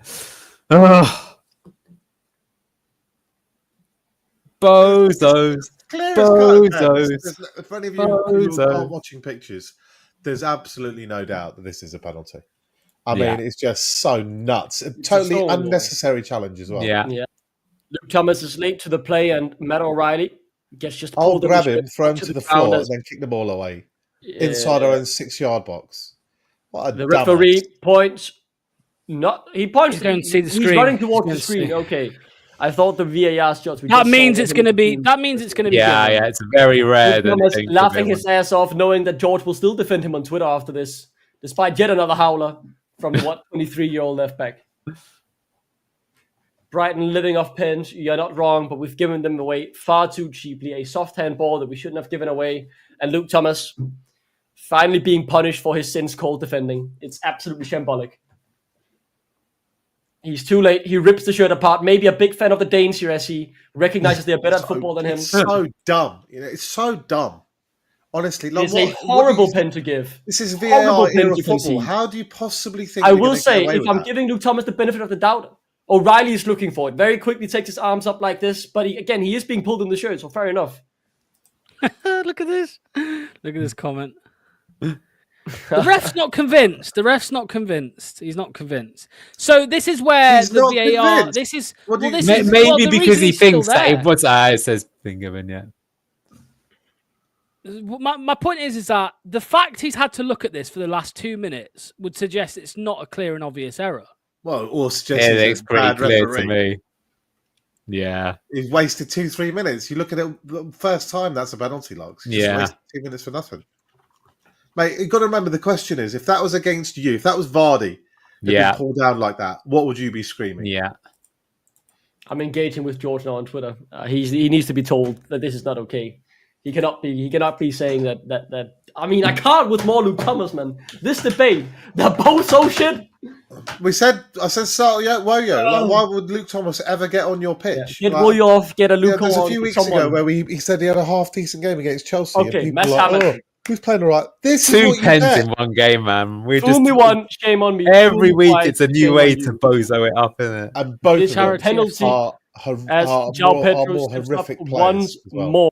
54 minutes into the game, heading into the 55th. Right, João same way, Pedro- Mads. Bottom right. Go around your bottom right. Same one. Many here as the manager shouting from the touchline. You could imagine. Bottom right, He's Mads. coaching His himself, bottom. sadly. Your bottom right, Mads. Low. He's not. Mads Same Hermansen one. standing on the line. same João Pedro. corner. Same corner. Same corner. The ref has blown the whistle as João Pedro steps up. Very slow run up, and it just goes Yeah, straight good pen. into the top right Good corner. pen. It's a great finish as Brighton and Hove Albion are back on top. Deserved throughout the chances they've created, but horrible pens being given away by Luke Thomas and Connor Cody. Go on. Hashtag- You know what? Duck has taken a lot of VK criticism. Go on, Duck. Yeah, Give this it is back fucking now. symbolic. Anyone saying that Luke Thomas had a good Tell first half, everybody people are why laughing. VK should Tell me he's had a good play second half above now. Luke Thomas, Fucking though. frauds, man. Absolutely horrendous. They're both shit. Can you finally see it? They are both shit. Play any Luco instead, or whatever he's called. Get a Luco on the field. Get Woyo on the field. Woyo. Where's Woyo? Thank you, Ty Pennington. Have you seen the penalty he's just given away? Thank you. Please have a look, mate. Please. Get Woyo on. I can agree that VK is not He's in the good, box. but I don't want people saying that Thomas is better because he's even worse. He just gifted that penalty. That's worse than the penalty VK gave at Chelsea. It's a nice penalty. It's horrible. It's shocking. And I've tried to make up for him because he's not been given the help he's needed. He's been overrun 2-1. But this is just shambolic. It is so shambolic. I think you need another shot. Luke Thomas and Joyce, come outside. I'll gladly fight you outside the pub. This is horrible. Why is Luke Thomas still in the club? Harder than ever? Your opinion is the better than ever, man. Better than ever. Take another swing, Ty Pennington. I do fall for the VK rage bait, Ty. I do fall for the VK rage bait because I do know some people actually believe it. I do know people actually we believe need to it. sell both of those left backs and buy 2 new left backs. And I'd be Somebody open for it. says- I would be open for it. Somebody said on Twitter, Luke Thomas is another absolute scrub who needs binning off to Leighton Orient. Yeah, you couldn't have Well, said I that. cannot believe we didn't accept the money for him. That would have been pure PSR as well. Insanity. Not 5 million and 10 million for McAteer. We could have got 15 Someone million. said to your tweet logs, not even a pen. We could have signed 2 players in January. Who knows what would have happened then with 2 extra players? Thank you, Leicester City FC, for your take. Luke Thomas, what the fuck is he doing? I'm wondering the same, buddy. Get him off the pitch. How is he still on? Thank you, Brigham. Ribeye Couch. Send a message and take him off. You're absolutely right. Get a Luke on instead. So it's not just that, but you called it in the first half that he was getting. He was being exploited overrun, quite and it was a badly, mix yeah. of him not being good enough and a Yeah. mix of him not getting enough help. I'll give him that. But this penalty is shambolic to give away. It is shambolic. It is horrible. It is not a footballer who can be doing that sort of thing. I would be giving away that penalty because I'm fucking dog shit. Corner in. I don't get why. The thing Good is, though, header I'm from- not VK good coping header here. I'm from- saying they're both shit. It's all shit. Get a Luco on. Get Locks Woyo on. called 2-2 before the game started. Just want to throw that out there. Yeah, that's true. How are you feeling about your prediction? Because you're like three No, quarters Canush- of the way there now. Look at Canush, man. He's having a 10 out of Yeah, 10. he is. He's been very good. Ooh. Oh, McAteer, though. Oh, it's the quality. Doug is Got the gonna legs, get but coffee where's from the his mug. touch? It is coffee. From the Leicester mug, might I add. Come on, you're A Leicester mug or a Chelsea mug? It is a Leicester mug. It is a Leicester mug. I got it given by the Leicester City. I think he should put morning radio Ricardo on. host Eddie Damon. Be Yeah, more creative in Ricardo- that position. Justin's not actually been bad, but just because I think it will help us. Or even put him on for, well, I was going to say for Samari. Maybe that's a bit too much. Has Yeah. Vardy touched the ball? Say that again. Has Vardy touched the ball today? Barely. Trying to think, Edouard can't be that bad that he doesn't get a single minute. I don't think he's on the bench, is he? Jake Evans, bring him on. These questions we've had for both managers, like why doesn't Mavadidi play? Why doesn't Okoli play? Why isn't Woyo playing left back above Luke Thomas? He signed Woyo. That's what's even more crazy about that one. Woyo looked good when he came on. Like we've seen Woyo play 2 or 3 times, and he's looked decent every time. You can't tell me that those cameos, like I think he played a good at least 60, 70 minutes. You can't tell me Luke again. He's not had the Woyo. best game, I've got to say. No, I just don't see the case for Luke Thomas. I just don't get it. Someone on Twitter's blaming Hermanson. Oh yeah, blame Hermanson for with a pass out. Probably is what he's talking about. No, he's saying. He said keeper goes wrong way again, not concentrating on the taker. Arms outstretched. Come on, mate. Is that weird guy that was saying when we went down, Danny Ward was getting pelters, but Mads Hermanson's not getting any stick? It's the same guy, probably, isn't it? Yeah. I think I would be open to seeing JJ move to the left, maybe if you get Ricky on, so he can play. That'd be decent. I saw someone say in the chat. I think that's a very fine take. If you don't want to risk it, you could say with Wood on the left or Aluko, because he hasn't played on the left. I think in any game this season, has he, Justin? That's right. Blame the Dane, right, Doug? You can never blame the Danes. Forest 0, Everton 0. Told you. Told you, Wolfie. Because I know you watch it. Oh, Wolfie, you little voyeur. I know you plug into these things all the time. Right. Joking. Jamie Vardy's had 7 touches in this game so far. Get Jake Evans on. I mean, you got to get the ball to him, but I would say that the way that we're set up, having a fast player instead of him would make a difference. Get the kid on. Let's look. Everyone said Monga 15. Monga look good. Is he quick? Is Jake Evans quick? Do we know? Mate, he's quicker than 38-year-old Vardy. Yeah, it's just Oh, Skip is coming on. No! Oliver, Skip and Daka and Ricardo. Ricardo, though. He might be taking off Samare. Yeah, okay, so Vardy for Daka. That I actually agree. Get the pace up top. Skip for who? Samari? Yeah, that's what I'm thinking. It'll be Samari for sure. And I'm guessing Ricky for... Is it Justin? I think that's fine, though. Samari has to be great. Well, indeed. What are you taking off Will for? That's a bit crazy, actually. That is a bit crazy. Luke Thomas did come off. Luke Thomas coming off. He's been pulled. Maybe, but then maybe the thinking is that then who's going to join the attacks? It's probably going to be Ricardo to join the attacks from that deeper line position in Ndidi. So if you consider it to be like an 8 for an 8, I sort of see it. To be honest, like fat back forward, put JJ on the left and play. Yeah, JJ on the left. JJ on the left. Yeah, Ricardo is in.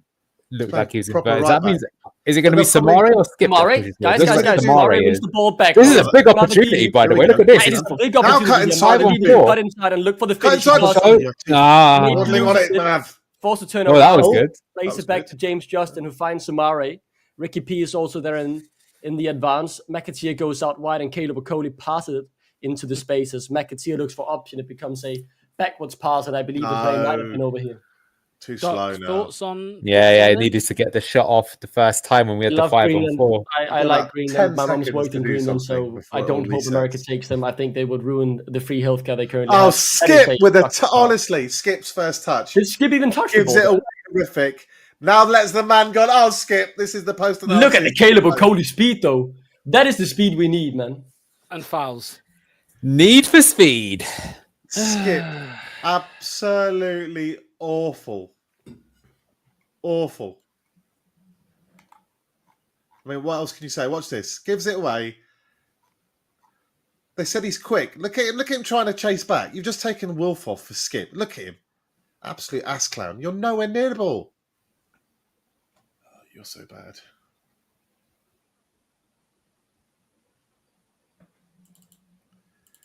Yeah, you are bad, Skip. You are bad.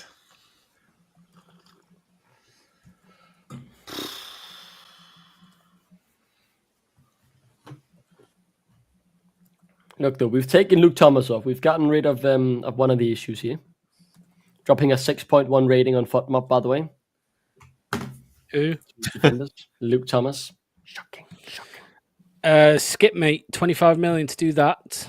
Ball comes in. Matt O'Reilly plays it towards the back post. Jack Hinshelwood. Tried to tell you the moment we signed him, he's absolute shit. I'm glad to not see Fass on the pitch. Wonder if we'll see another own goal against Liverpool next week. I just realised the reason why Buonanotte's not in the squad is because he's on loan from his parent club, isn't he? That's why. He couldn't even be involved. Yeah. I don't think Brighton minds though. No. Well, 63 minutes in, or into the 64th minute, you would say, as 1-0 down, or 2-1 down rather. 2 penalties that shouldn't have been given, or should have been given, but were stupid to give away. I see Skip in a very advanced position on the press initially here, and that is a bit worrying, as what would that man do in a press?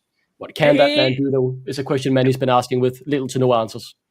We could see Jake Evans come on actually in replace of McAteer, because he's a winger, isn't he, by trade?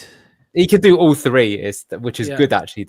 I mean, that's the interesting thing with the academy as well. It's like, look at how like the England national team, they weren't really producing those sort of like 7s or 11s for a long time, and now all of a sudden, there's so many players like that they can pick from. So, hopefully that's going to happen with our academy as well. Is that like we'll need to sign as many wingers. Takes on his man, and very good. I mean, there is simply that was right. Yeah, good pass. Caleb Bacoli picks it up. Caleb Bacoli is rapid, and that's really helping it out. As McAteer fails to find the pass, Oliver Skip passes it back to Ricardo. Go on, Ricky. Go on! Oh, good idea. That was the right idea. Too late to move into the space, and Adlerbruggen safely picks up the ball. That was a better chance than it looked. Yeah. Kicks it long, and James Justin now on the left. Yeah, okay. So he has actually. Oh my God, he's only taken 32 games for someone to work out how to line up a Leicester City team. Yeah, Jesus maybe Christ. He should have talked a bit more in depth with Enzo Maresca about how to set us up, because this look essentially how we'll play in the Championship. Yeah. The problem is we've got Liverpool next. So the thing is, we're gonna get fucked. Don't get too worried about that. I wouldn't. But what my fear is he'll try the same system against them, and because we're going to invert, they'll probably batter us because they're the frigging Premier League champions. Then we might go away from it. I mean, because if you remember, sure we'll lose the game, but I mean, I don't think it will actually look like the first game. Almost, we lost. Was it 3-1? Yeah, but we actually played all right. Yeah, I'll be something similar. We'll actually play all right, but then lose like 3-1. Skip is really advanced in this lineup, essentially taking over the Ndidi. No, he's 8. It's the Enzo system. So he's the one.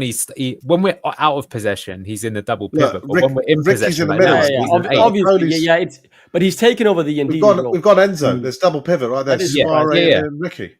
Yeah, it is essentially the Enzo system as Sumare now advances the ball onto Mavididi. So the left leg allows playing left eight, right? But look at the role that nice. Taking. Very nice. I believe Sumare actually, you could get in the box here. Nice. Creates a bit of room, but will be tackled. It looks so good up to a point with Sumare when he drives forward.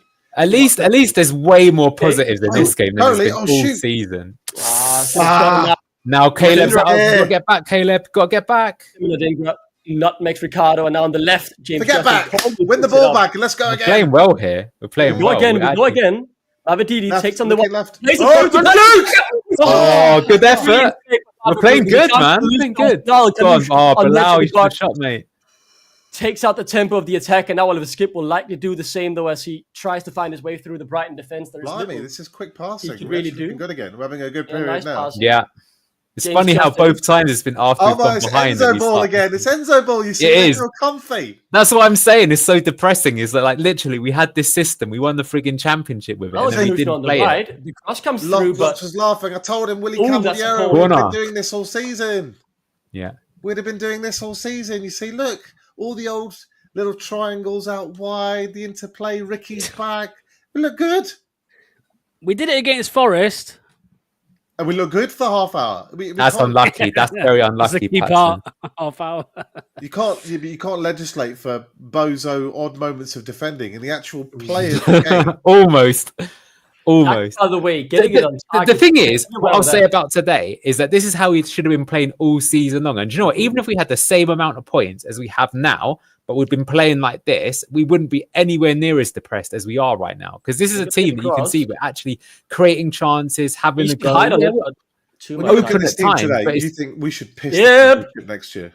Like if this team was playing in the championship, it should absolutely destroy. Yeah, it would. Oh, Skip's got himself booked. That's his one contribution. How long has he been on the pitch? We miss you, Enzo. How long has he been on the pitch, Skip? He's already got a yellow. Yeah. 10 minutes, he's giving it away. Oh, that's a horrific. Like, you're nowhere near the ball. No, but what I will say, to be fair, though, is that when you're playing this sort of system, sometimes you do need to take those cheeky yellows to keep yourself on the attack and not let the transition attack go. But it does kind of just sum him up that he's done nothing positive since he's been on. We got another South American wonder who'd come Of course. in now, Yeah. Who is that?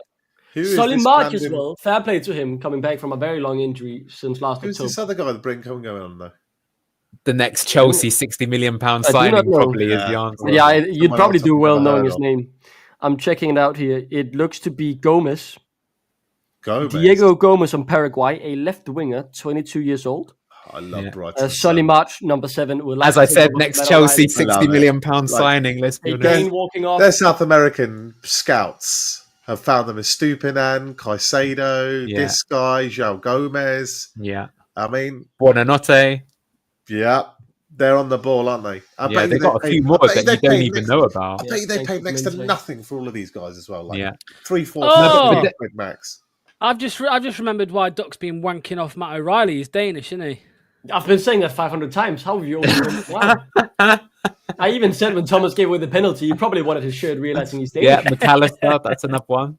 McAllister, yeah. Yeah, that's right.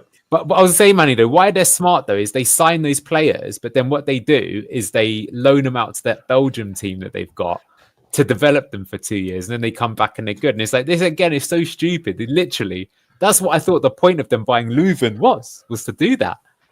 I've been saying for donkeys, skip the middleman, go to source. Find these players at source. So much cheaper. You know, like instead of buying Fatawu from Sporting Lisbon, where he's on the bench, you can get him from Dreams FC for like 150 grand. You know, a year or two before. It's got to look there. Probably Dunk for taking so slow and getting. You know, getting for some rolling. reason, I've got visions of Lewis Dunk playing in a Leicester City shirt. Like one day. Like when He Brighton was linked to us, do you know, for quite a long time. One day I've got this feeling that when he's like had enough, when Brighton have said like it's time for you to move on. Johnny Evans type. Someone's going to end up signing him for us.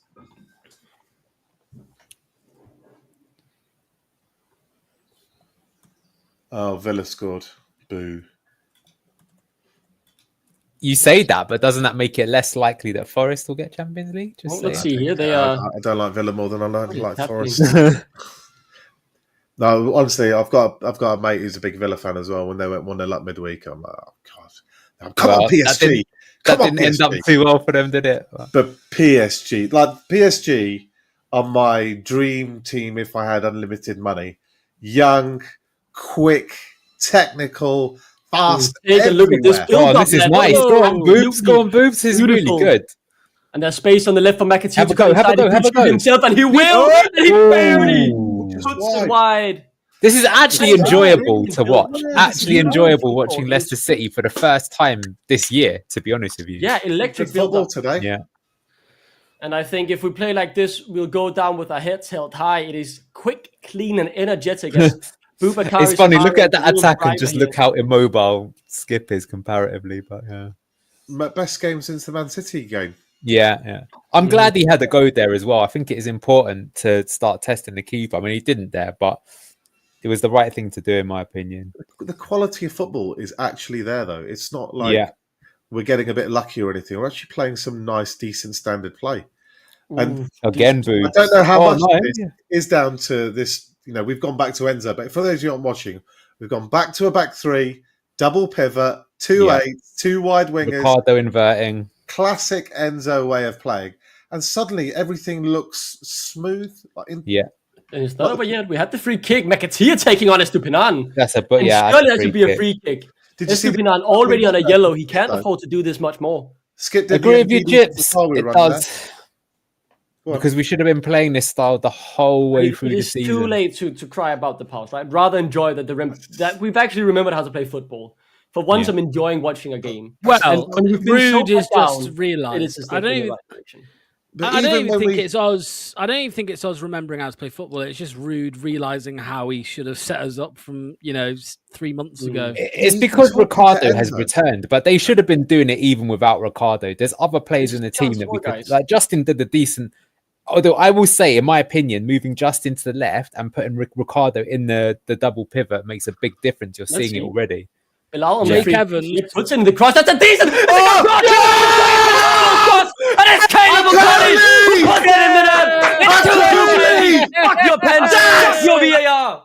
Yes, get in. We deserved it as well. We deserved it. Because Leicester fucking City, baby. Yeah.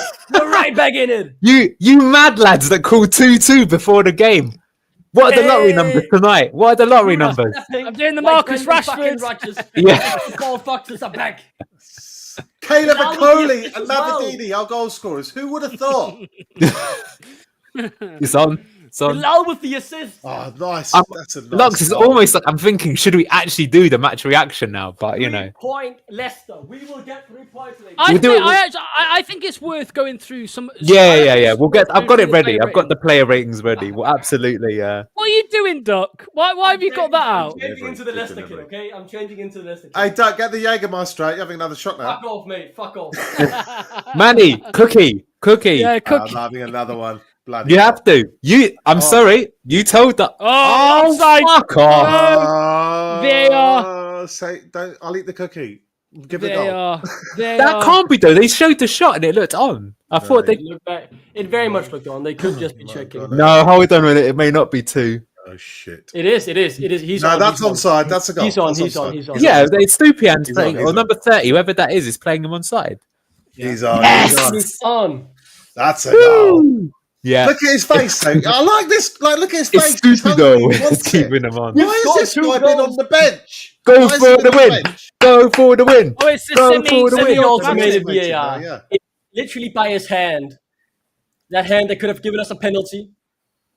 It is on the line, and they've kicked it out. We have a cross, or not a cross, rather, a throw-in high up the pitch as well.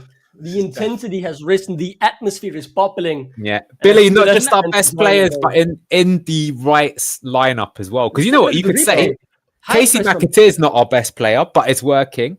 It's just the system. It's good playing that way. I've been getting. Go on.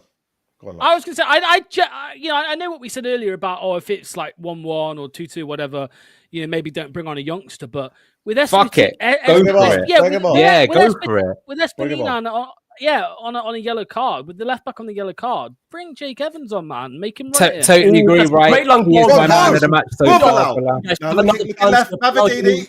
Go on, run him. Will he shoot? He goes. Oh, he Unlucky. It happens. He Kiss brings it. it like the ball. it back. In our retention. Cross. Now.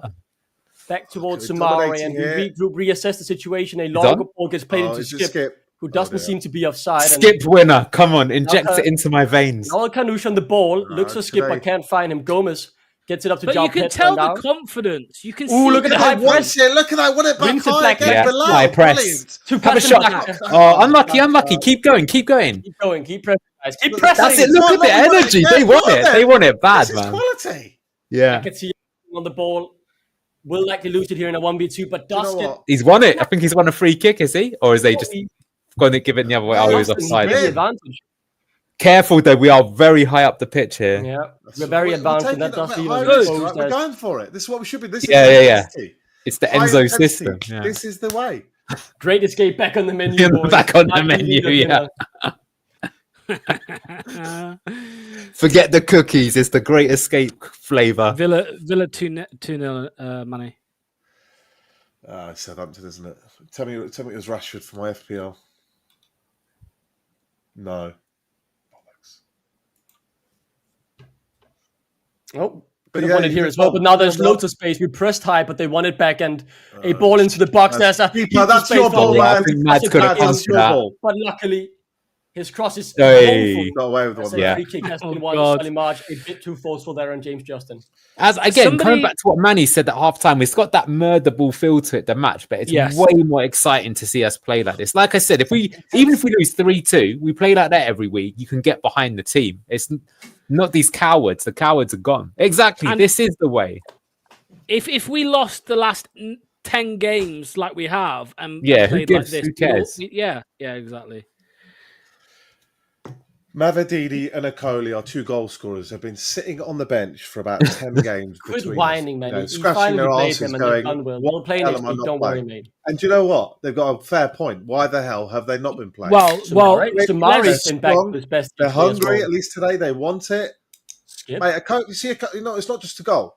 Watch his response after the goal. This is not a guy who's thinking, no, that's really important. 6 games. Yeah. He doesn't know the camera's on him then. It's like a good... He's just like, I scored in the Premier League. I can't believe it, He wants to play. He wants to be here. We can build off that. You remember that goal line clearance? It wasn't just the goal line clearance. Remember his response to that goal line clearance against Man United? Yeah. Where he went pumped. It's like, this guy's a fighter. He's Italian centre-back. He's a fighter. And what do? Pick Vestergaard. Give him 6 games. Then we pick Cody back instead. Honestly, how do people get we paid got points in the beginning? to come up with those conclusions? I'll never understand. No, but you put Ben Nelson in this team instead of Cody as well. I think you have to accept that some of the games he picked Vestergaard, it wasn't too bad because we got a win with him, and then we got a point later on against Brighton. And obviously, you'll also there's odd moments. But what about the other 15 games when they play? He didn't have 15 other games. I think the last one I can remember was the West Ham game, and that was out of nowhere after the Everton game. We talking about the thing is, Benny, you're absolutely right that Caleb Okoli's been phenomenal today. His pace is nice and lovely, and I agree with you. He should have been given more chances. But I think it's disingenuous to go back and not say you understand why some of the games that Vestergaard and other players have been given are not for a good reason. No, I don't agree with that. It's rewriting history. It's rewriting history. I don't agree with that at all. I said it at the time. You have it's pretty simple. You play a super slow player. You can't play up. That's so always the issue. A deeper block. But how many games that defender can actually defend from when a deep the High Line was played? How many games was Vestergaard in the High Line? Vestergaard was in the High Line 1 game and got taken out. And then when he came in again, we played a low block, which was absolutely woeful against West Ham. How many games do you think Vestergaard has started this season? To be right in the argument, it feels disingenuous because I agree with you. Mavididi should have been starting more. I've been saying it. I think that is a good point. I love you. I really do. And I think some of this just becomes a bit too disingenuous for the sake of saying I was right all along. But get it through your head. Vestergaard. Oh, what played? Oh, unlucky. Shit. He's shit. He's our worst centre-back. Yeah, I'm happy not to see him in the squad. Any of our centre-backs will look okay in the Championship because the standard is that bad. This is the big boys league. This is the real test. And he's absolutely horrendous. Just look at Okoli's about him not being able to stay in a flat line. He's always he can't stay in a flat line. He's always a metre off it.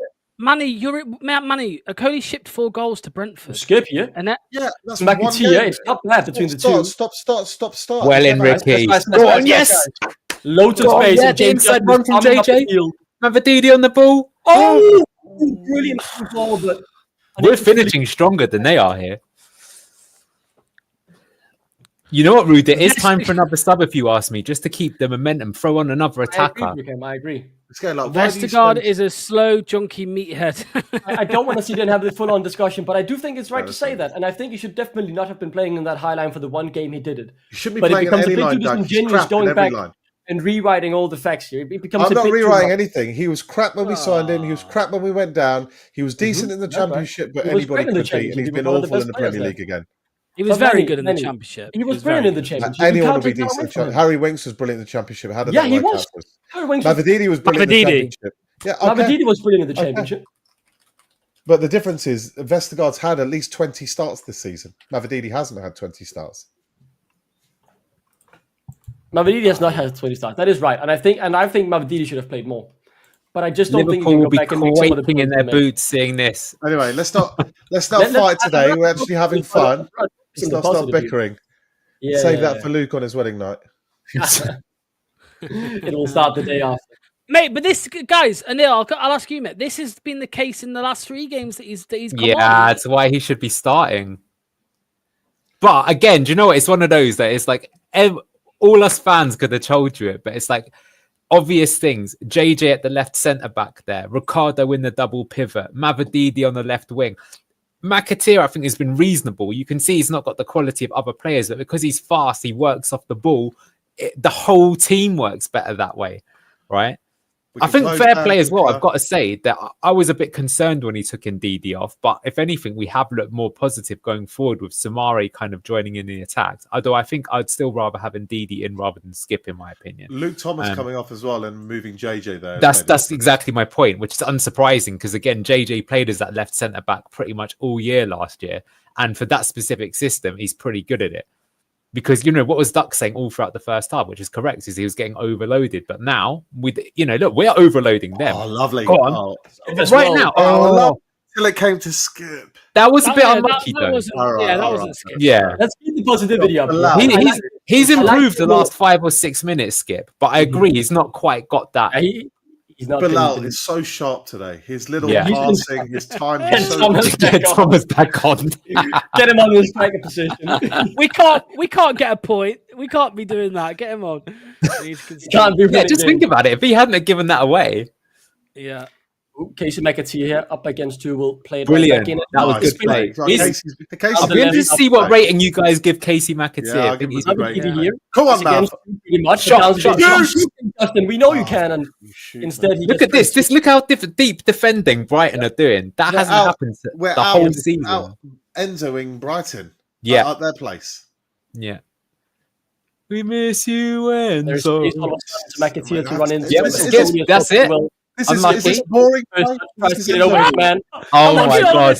Look at him! Go on, Skip. McAtee, it's a flat one. Ooh, pen.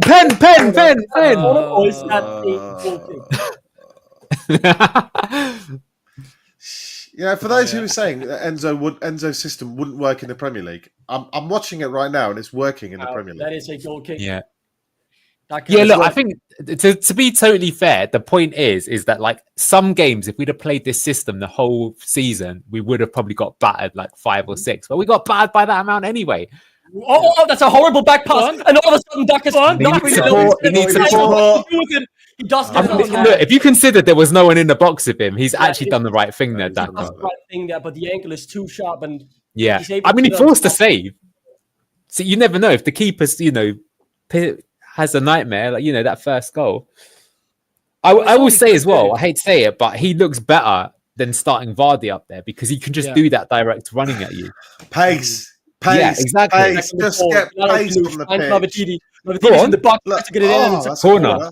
It's like, again, if you've got, I bet you at the ground that you're hearing all the noise from us right now. It's crazy. I'll turn up the volume so you guys can hear it a bit. We suddenly have mobility in our front three, and they're managing to. It's not just an attacking way.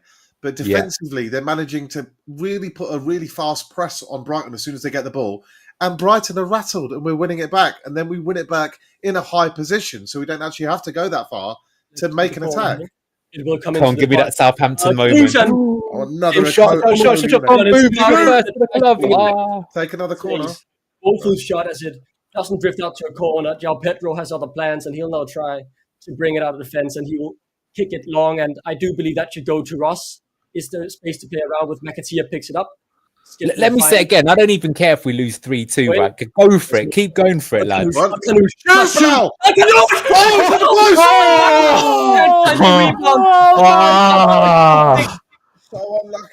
that was unlucky. Oh, that's so unlucky.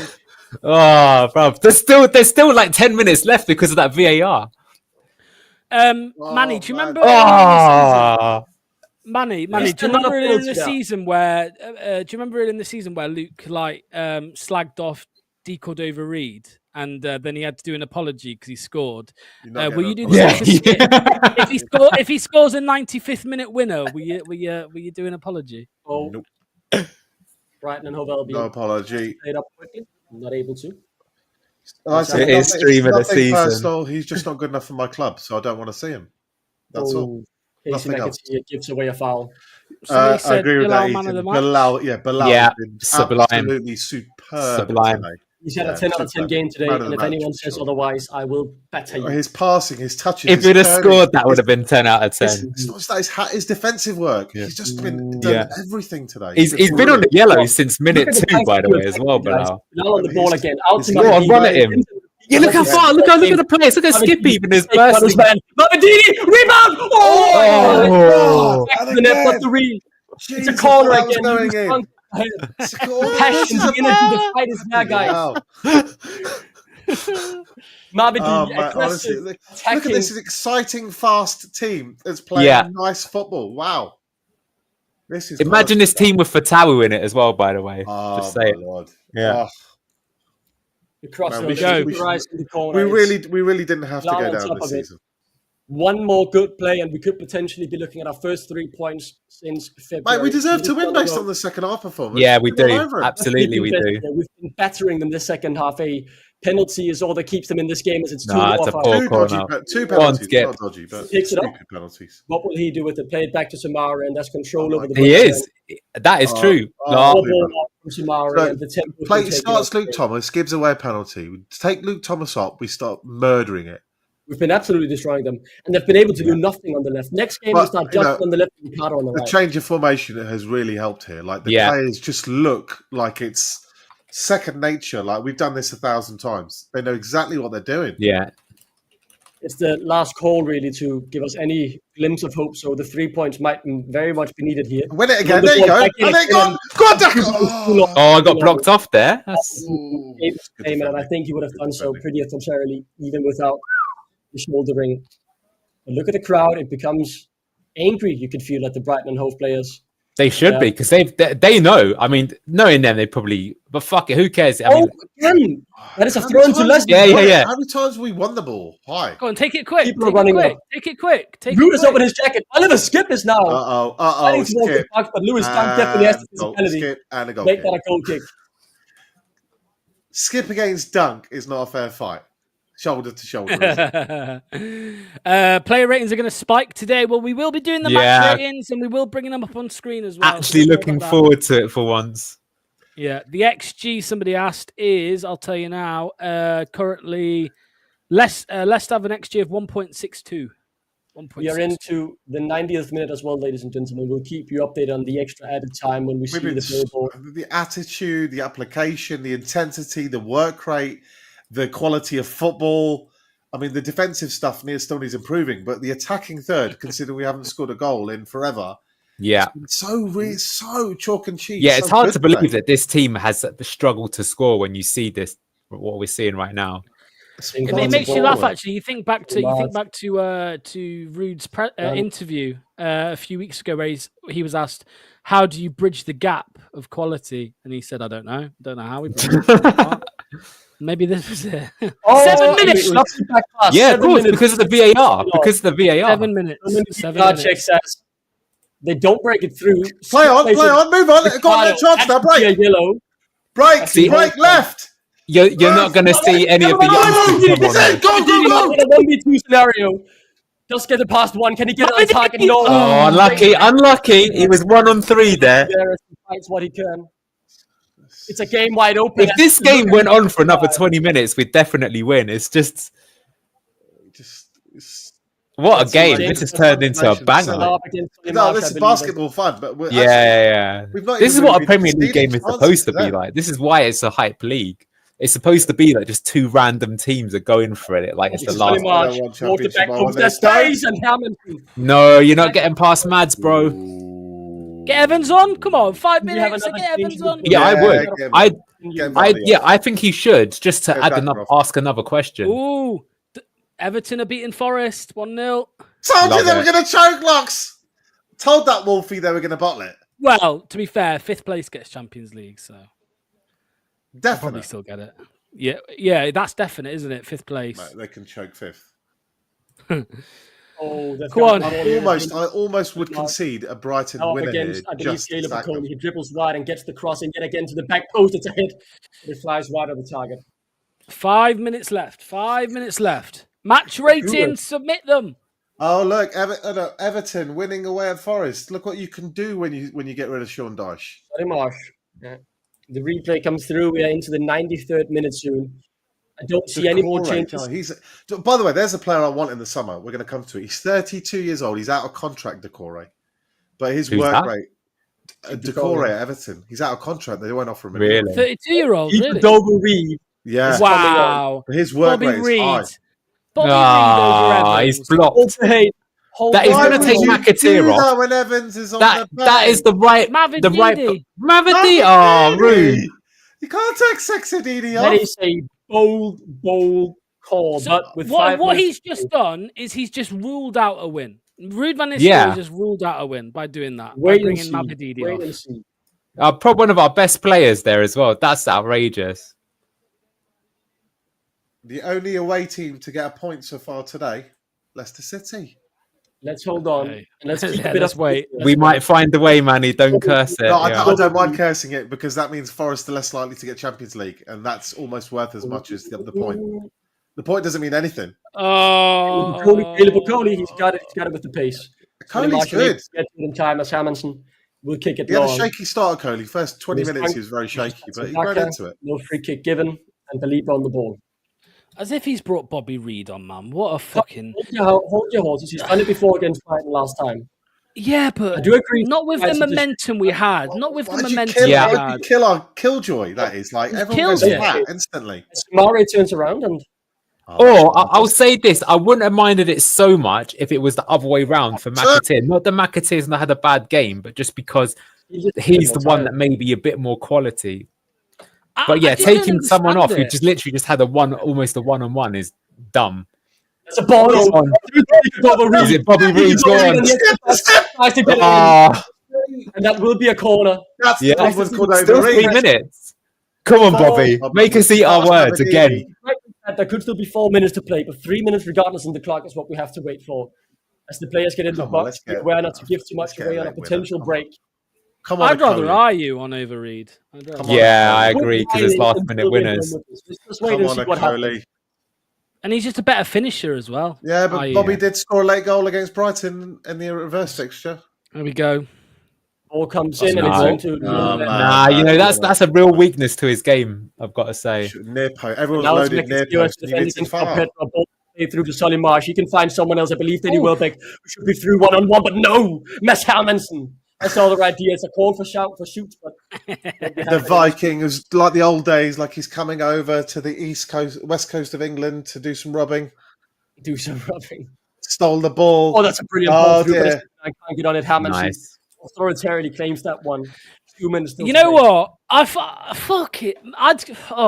That's really pissed me off, man. That Bobby Reed substitution. Don't focus on it too much. Just a few minutes. It's killed my mood. Positive feeling for once. You've earned it.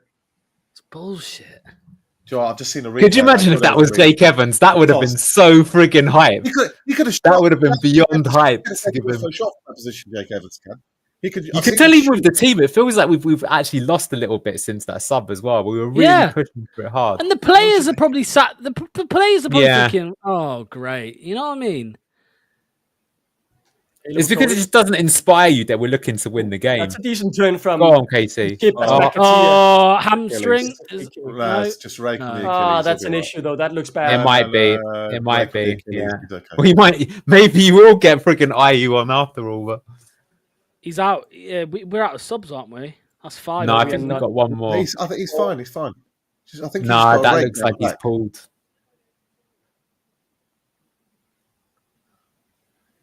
Nah, he's okay. He's all right. See, he's fine. Well, we've got 50 seconds left. No, I don't think it's a hamstring. There should be a minute more after that because we've had so many breaks in this. Come on, last minute winner. Far classic. Jerry Taggart at the far post. Head it across goal. Far post. Win the first. No, we've lost our momentum, man. We've lost our momentum. That's awful. Hammer. Well, McAteer's still on the pitch. He's tracked back a bit now as it becomes very much just end-to-end stuff. Brighton have been clueless this second half, by the way. They've had no. They need to have a look at themselves. That's points dropped for sure. Like Ruud has outsmarted Hertzler today. Okay. Let's see. Dunk again, though, winning the ball against Daka on the long ball. And this could soon be it. It is Brighton with the ball. A throw in for them as well. Will be 15 more seconds to run out the clock. Jake Evans. What's the point, man? For fucking 10 seconds. Oh, fuck Jake off. Evans, that is dumb. That is dumb. That is dumb. Fuck off. Nah, fuck off, man. That's bullshit. Nah, he is. He should have done that instead of Yeah. Instead of pulled What over a Reed. prick. Instead of Yeah, pulled over Reed. I agree with you, Lux. I agree with you. What a prick. Honestly, He's not even man. going to get a touch of the ball now. That's the problem. There has to be a minute more to play with these subs. Could be another minute left here. Maybe, but Lux is right with I'll that see if he's reaction. quick. That's Let's a see a sprint. Let's see a pussyo sprint. pussyo Where is substitution. he? Which one is Should he? have been him instead of He's on the right wing. Oh, he's on the right. wing. Okay. Number Think back and 71. really He accept the doesn't- pressure he coming looks through. a bit, Joe yeah. Pedro Amundsen. Give it to him, Matt. Don't go on the ball. Give And it to it's Jake. clear the instruction has been given. We'll play Oh, out the it's game with Jake. 2-2 draw. Oh, Lux, you should have had your Desmond bet on today. You'd have got good odds on a Desmond today. And that's it. We played Yeah, them didn't twice even and got touch two the ball. Desmonds. Boos in the stadium as it's a 2-2 draw yet again. Well, that was a lot better. That was a lot better. Forest Get lost. your player ratings in. Yeah. I'll be jumping off. I won't be able to make it for the post game, guys. But No worries. We finally had something to be happy about. Let's just think about that.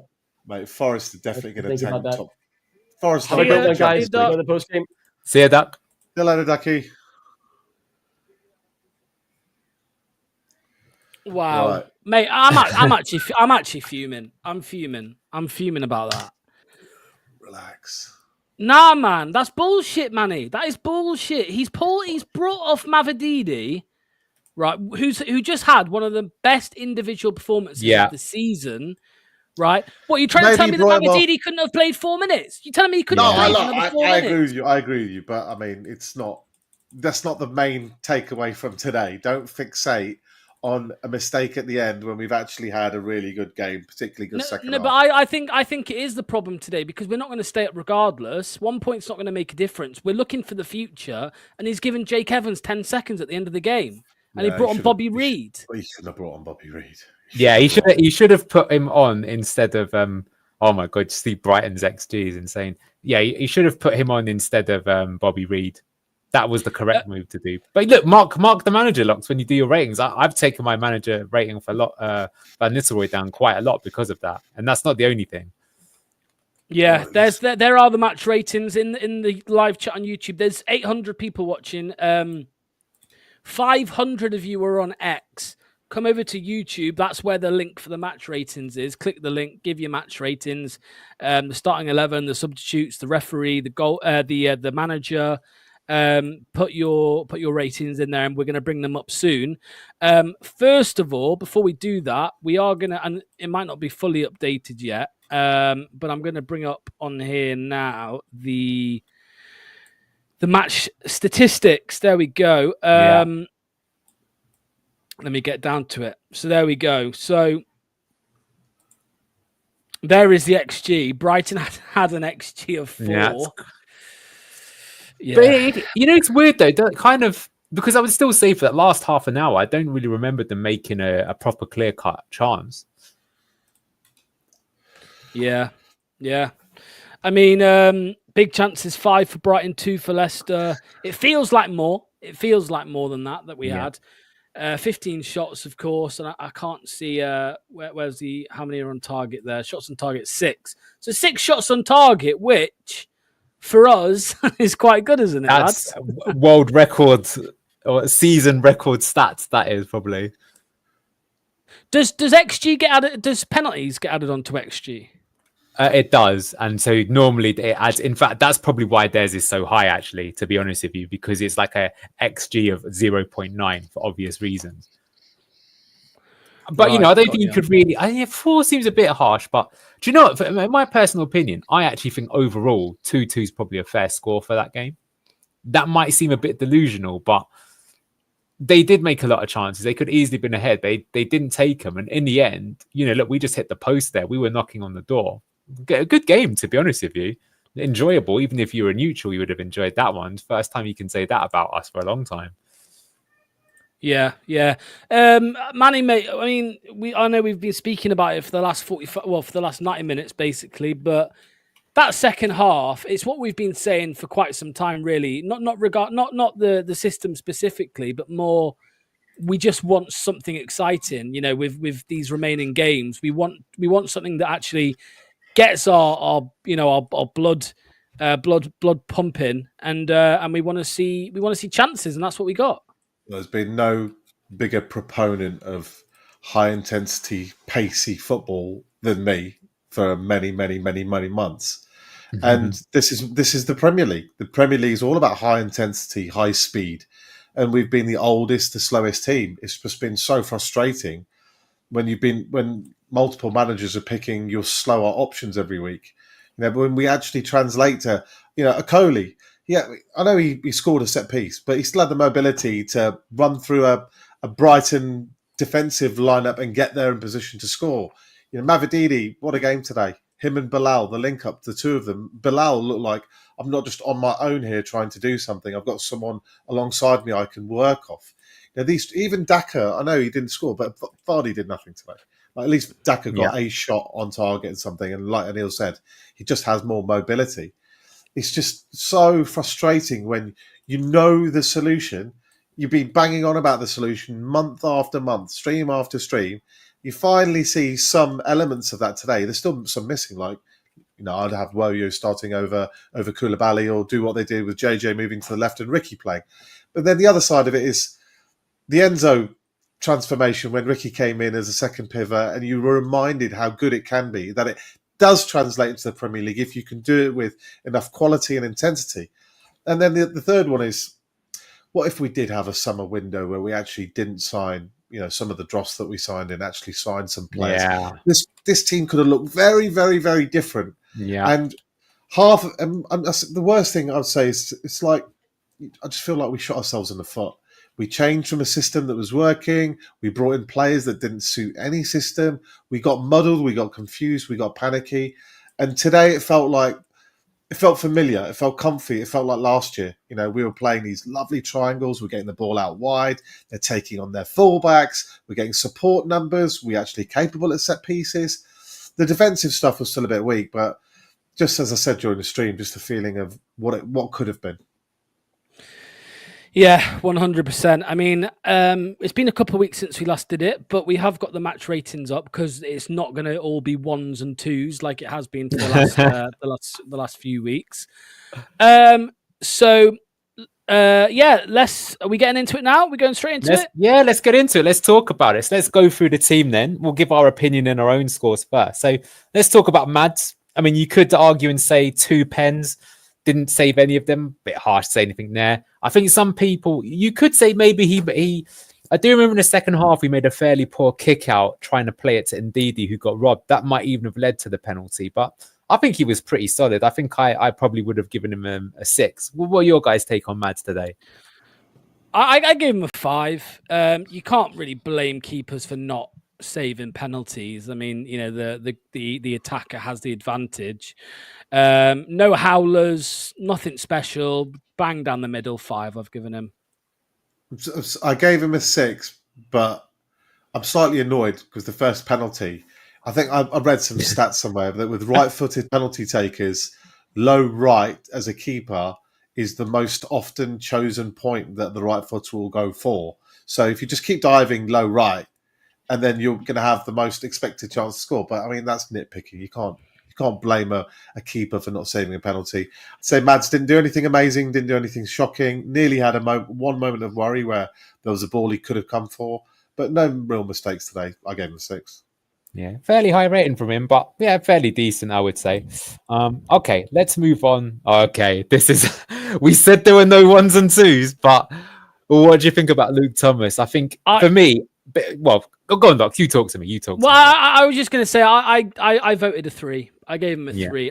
I don't think it was the worst of absolute worst performances. I think he's actually had worse this season. But giving away the penalty in the fashion that he did, I'm seeing debate online on social media about whether it was soft or not. No matter what you think about it, with VAR. For the last, how long's VAR been in the Premier League? 6 years, 5 years? You could not be dragging someone to the ground by their shirt like that. That was brain dead. Luke Thomas's score will match his IQ is what Dan Bitt is saying. That's true. Before I go to Manny, I mean, what I would say is that I think it says it all that when JJ went to his position that he was playing, we just looked so much better, both defensively and attacking. I don't really have it that much against him. I feel that it's just not a position that is suited for him. But I do. If you think at the first half, he was getting overloaded. It almost felt like Brighton were looking to exploit him. I think he was a bit lucky in the first half. He could have done better, for example, against Minter, who is a good player. And then, bozo moment for the pen. So I think I also gave him a 3. What about you, Manny? What did you make of him and what did you rate him at? I gave him a 2 because I would have given him a 3 like you guys, but the penalty isn't like, there's a ball there to be won, so he sticks a foot out and just mistimes it and catches the player first. This was so stupid. Like, you've grabbed the player for an extended period of time. Yeah. You've wrestled him to the floor and you didn't need to do any of it. It wasn't like he was in any major threat of doing anything with it. It was so stupid. Like, we live in a VAR era, as if this is not going to get looked at. This is so dumb that I had to downgrade him to a 2. But I've been giving him a lot of grief recently, and it's because he's not a very good footballer. And today he showed he's not a very good footballer. And it's not always his fault, but how can he play centre back when we've got a £15 million Italian international on the bench? How can he play left back when we've got JJ who played there all of last season? When we've got Ricky who could cover there? Well, I agree with Duck. VK is better than Luke Thomas. I will always believe that. This guy, just take the 5 million. If someone offers 5 million, take the money. What we found today, if you ask me, is that the answer is you don't play him or Victor Christensen, not both, which is what Rude was doing, which is insane. But when you play the system that we play today, the thing is you don't even need to rely on a left foot with JJ. You just need someone who can defend, right? Because you don't need him to contribute to the attack. We look way better without him getting involved in the attack. So anyway, we'll move on. But there you go. I think, this rating's been... I think if you took the penalty away, I wouldn't give him anywhere near as bad the rating. But it was stupid because you could argue we win the game if he doesn't give away that second penalty. Yeah. Well, let's go on. I've got to start with you, Manny, then. Talk to me about Caleb Okoli today. Yeah. He's our best centre-back. He's been our best centre-back all season. That's my opinion. I don't see any centre-back who has better attributes, who has better potential. Remember, he's 24. These other old, slow guys have been picking these endless 30-something-year-old has-beens. And, Locks has been saying, but he had a bad game or a bad moment there. He's never... Whenever anyone said, you are going to be our guy, you're going to play the next 10 games in a row, you are not the issue. And I can't cite that many bad games he's had. What I can cite to you is some good games he's had, particularly the Man United one. And I said it again during the stream, after he scored. A lot of this is, let's face it, if this guy wants out, he'll find a move out in the summer. Agent will find him a move. We'll probably get somewhere close back to our money back for him and he can go back to Italy or somewhere else. But here's a guy who scored his goal, and afterwards, when the cameras weren't on him, he was still pumped about scoring that goal. Genuinely excited. It was like when he cleared the ball off the line against Man United. I see a guy we can build around. I see a quick, raw centre-back that needs game time to refine those raw elements and become a really good quality centre-back. When I look at our other options, they don't have that ceiling. So I'm really pleased to see him picked, even though it was probably because Fass was injured, right? Yeah. This guy should have been playing from the start of the season. He should have been playing every game. He should be a Coley. That's what I've always said. A Coley plus one other. Yeah. What did you make of him, Locks, and what did you give him? What rating did you give him, Manny? I think I gave him a 7 today. I think I gave him a 7. Maybe that was even a bit harsh, but I don't want to be accused of being too much of a kiss ass. His first 20 minutes were definitely not great. But then he's a bit rusty. He's not played in a long time. But I felt as the game grew stronger and clearly, the second half we saw, it was the first half was a 6, the second half was an 8. So I found a mid ground for a 7. Yeah. That's pretty similar to what I gave him. What did you give him, Locks, and why? Yeah, I gave him a 6 just because I thought the first half was pretty crap. But the second half, he was brilliant. So, yeah, I gave him a 6. Better than average. He was the best defender, on the pitch. So there you go. High rating. Very nice. Very high rating. I mean, I would say, I think you saw the good and bad for him. I think in the first half, he did give the ball away quite a bit. I had a good comment here about someone was saying, which I agree. Here we go. Pete Walker. His minor errors are because Van Nistelrooy yo-yos him in and out of the squad. I agree with that. I think sort of play you just need to, as Manny says, just commit. He's blatantly going to be, for me as well, next season, Ben Nelson, just play those two as your starters, right? Yeah. Get them up to speed with it, right? And they'll get better over time. There's, good though. I remember in the first half, Brighton went on the break and you just saw the speed of a Coley just charging through to get back and help defend. And it's like, you just wouldn't have that with the rest of our defenders. So it's like, from a structural point of view, he's got to play, even if he does sometimes have a bozo moment himself.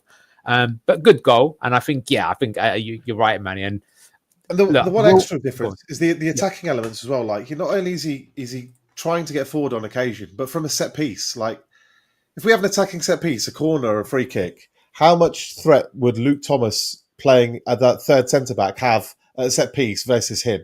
Defending a set piece, how much does Luke Thomas have over him? He's a unit. He's 6'4". He's built like a brick shithouse. He's quick. Yes, he's raw, but if he wasn't raw, if he had silky, smooth feet, he wouldn't be at Leicester City. He'd be at a way higher club. He'd be at Inter or Juve by now. So, we have to polish this guy. And we've seen today that mentally he's good, physically he's good. He just needs games and games and games. The passion. That's what we want to see, surely. When a defender, like Chiellini's style, they make a challenge that saves a goal and they celebrate it like scoring a goal. Do you know why? Because it's like scoring a goal. Saving a goal is just as important as scoring a goal. So I love it when defenders do all that. It's like cricket when they celebrate getting 5 wickets, because batsmen always celebrate getting 50s and 100s and bowlers never do. Defenders should celebrate when they do something brilliant defensive.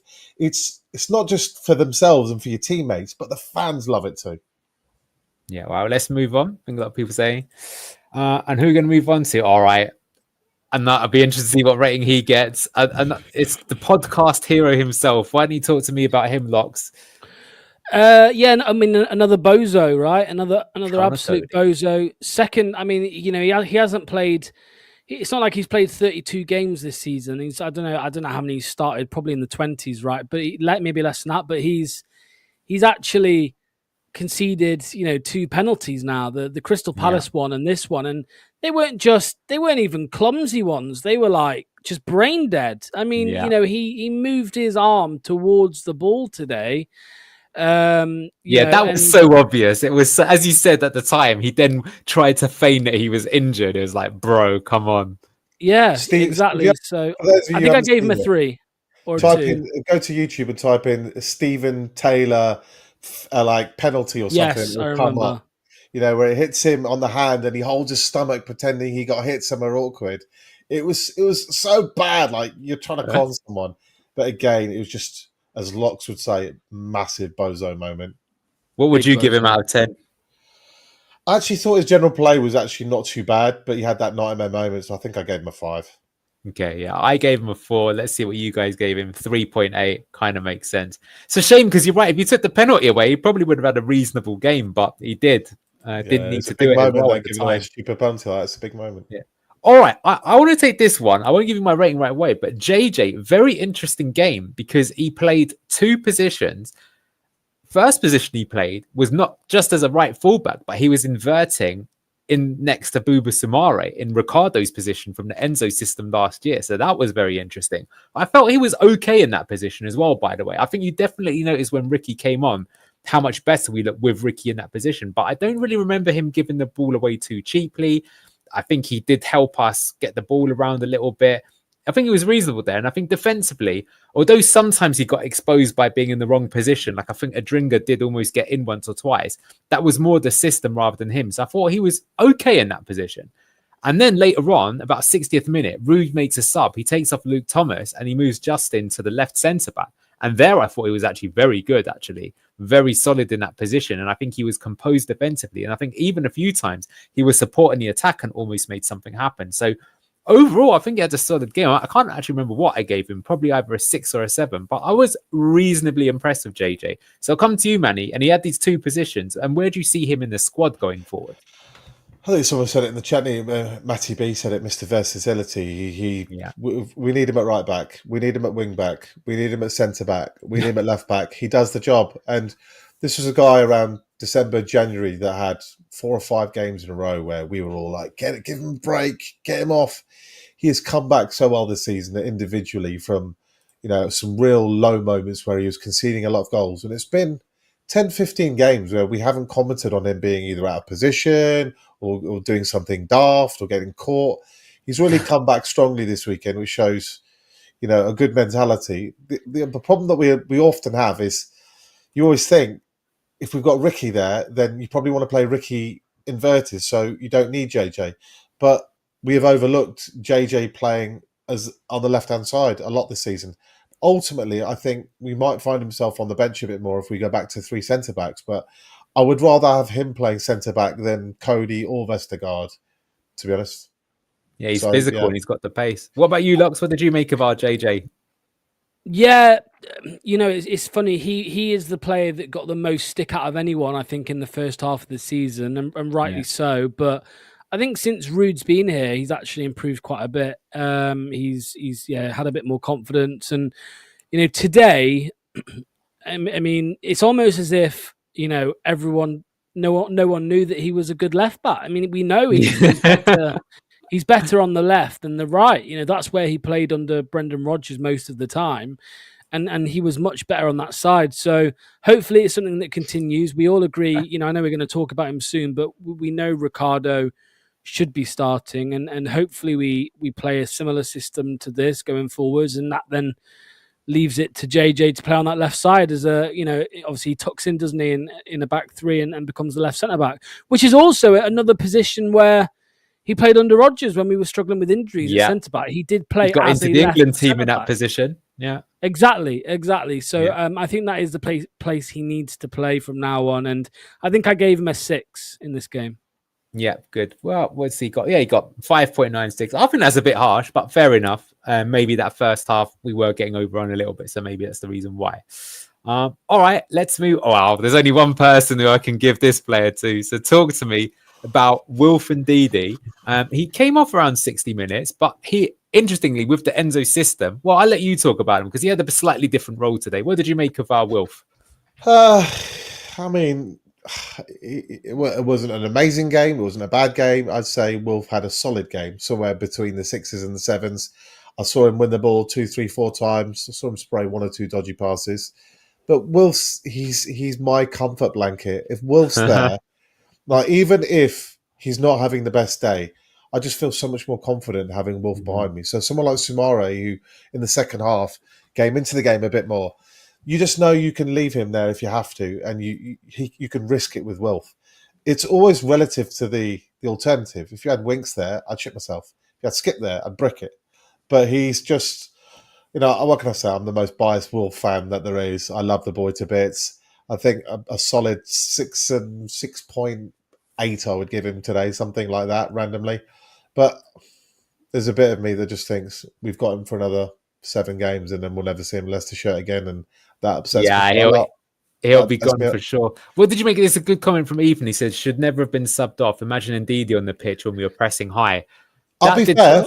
Me, No, I thought, Skip positionally took some more advanced roles, which were good positionally. The problem is he's crap once he gets the ball in them. Yeah. But positionally, in terms of you take your defender away with you, the defender has to cover.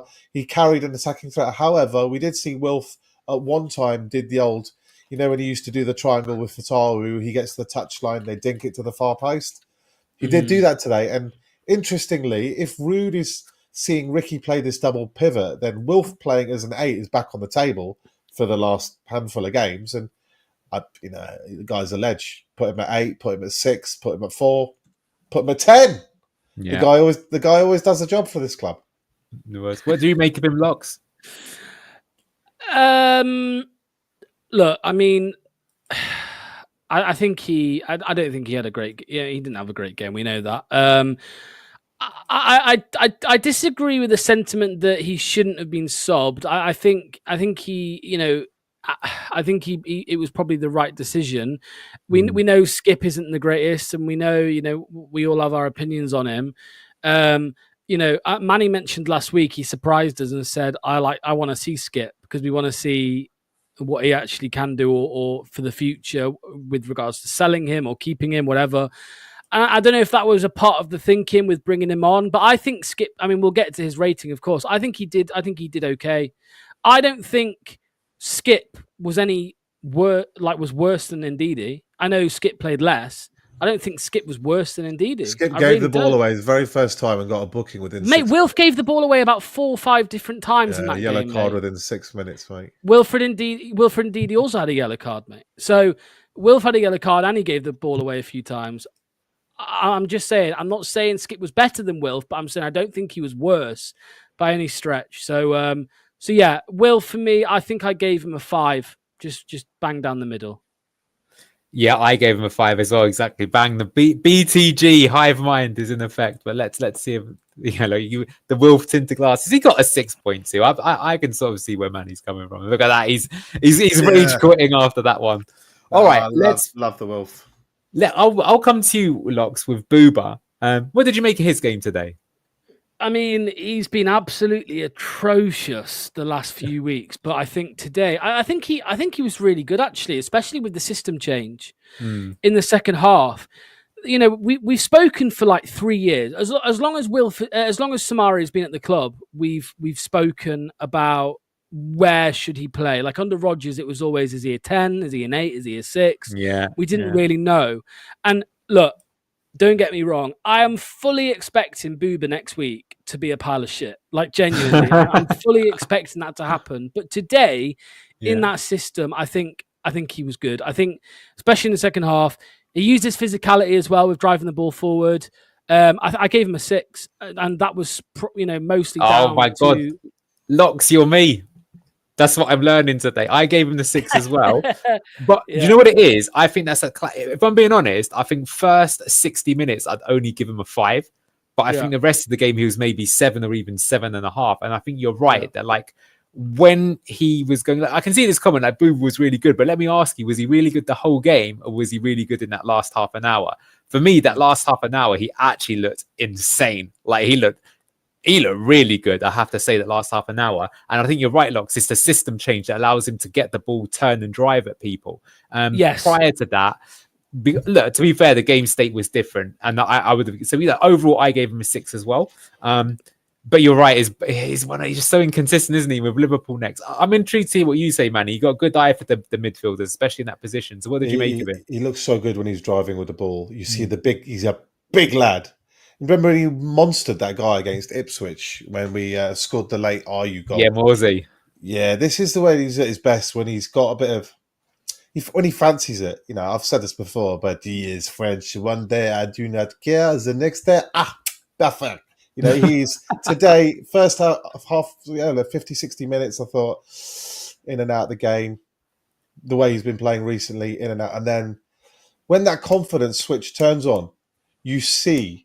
why people like me or some people in the chat mention, they bring the Yaya Toure comparison out, because for about 25 minutes, it looked like we had Yaya Toure in midfield for about 25 minutes. There's still stuff where he's not quite Yaya. He's brilliant up to the point of the final release pass, or I never see him take a shot. He's got so much more that he could. You think if you could shoot, or if you could play a killer ball, you would be Yaya Toure, because you've got all the attributes to do it, and the rest is in your head.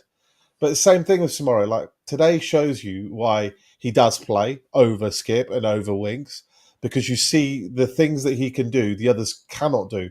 But it'll probably be synonymous with his own career.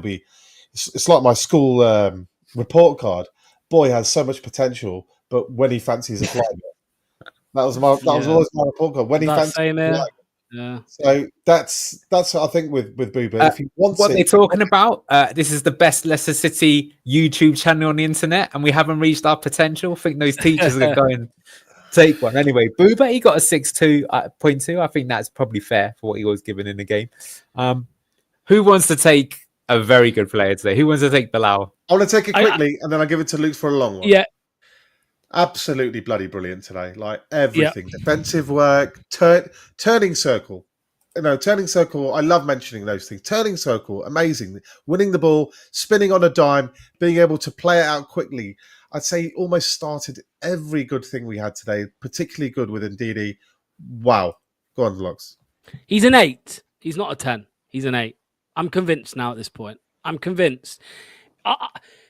Do you remember under Rodgers when when he used to play Maddison as an 8, rather than a 10. I mean, Maddison kind of featured out wide and as a 10 and as an 8. I think Bilal's much better, slightly deeper. I know he was obviously in a lot of advanced positions at certain parts today, but the turning, like Manny says, he's not really like he's not an assister. He's a playmaker, if that makes sense. You know what I'm trying to say, right? He's so important in the build-up. And I mean, that makes sense. His assists, he hasn't got loads of assists this season. I gave him a 9. I think, he on his day, he looks like he could play for. He looks like he could. By the way, when I was saying he's an 8, I meant the position, not his rating. Yeah.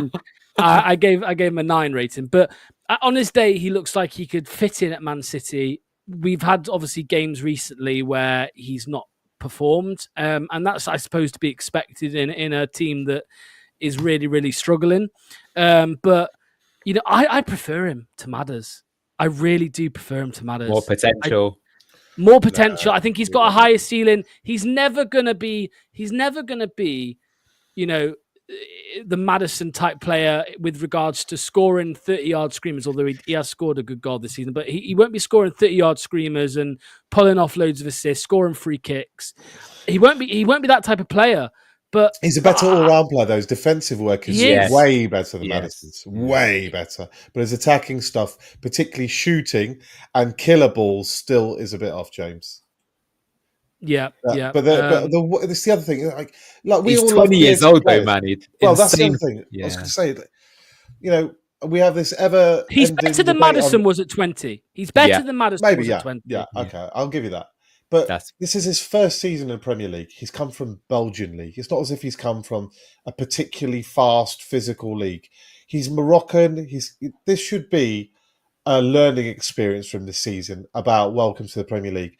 But his attitude is like, I'm better than these guys. Just give me the ball. Give me the ball. I want it. I'll show you how to play football. I'm Bilal El Khanous. You don't know me, but you're going to know me. He's full of spunk in a good way. Right, he is a spunky player. He wants it. He's got the attitude. He's got the arrogance. He's like, I can play Champions League football. I'll play for anybody. I'm good enough to beat any of you guys. And today I thought he ran the show. I thought he was best player on the pitch from both teams. Yes, I agree. Not just our best. I think he was the best player. Both teams. And 20, like Anil just said, he's 20. He doesn't have any English or British football experience, but what he's got is attitude. He's not even the biggest physically, but what he's got, he puts it about. Just what is there not to love about this kid? Is the only sad thing is, we won't be able to keep him. Just going to go through some comments. There's some good ones here. Don't think it was particularly deep today. Just Indeed and Skip being more advanced. Correct me if I'm wrong. I get what Lux is saying, and I do agree with him.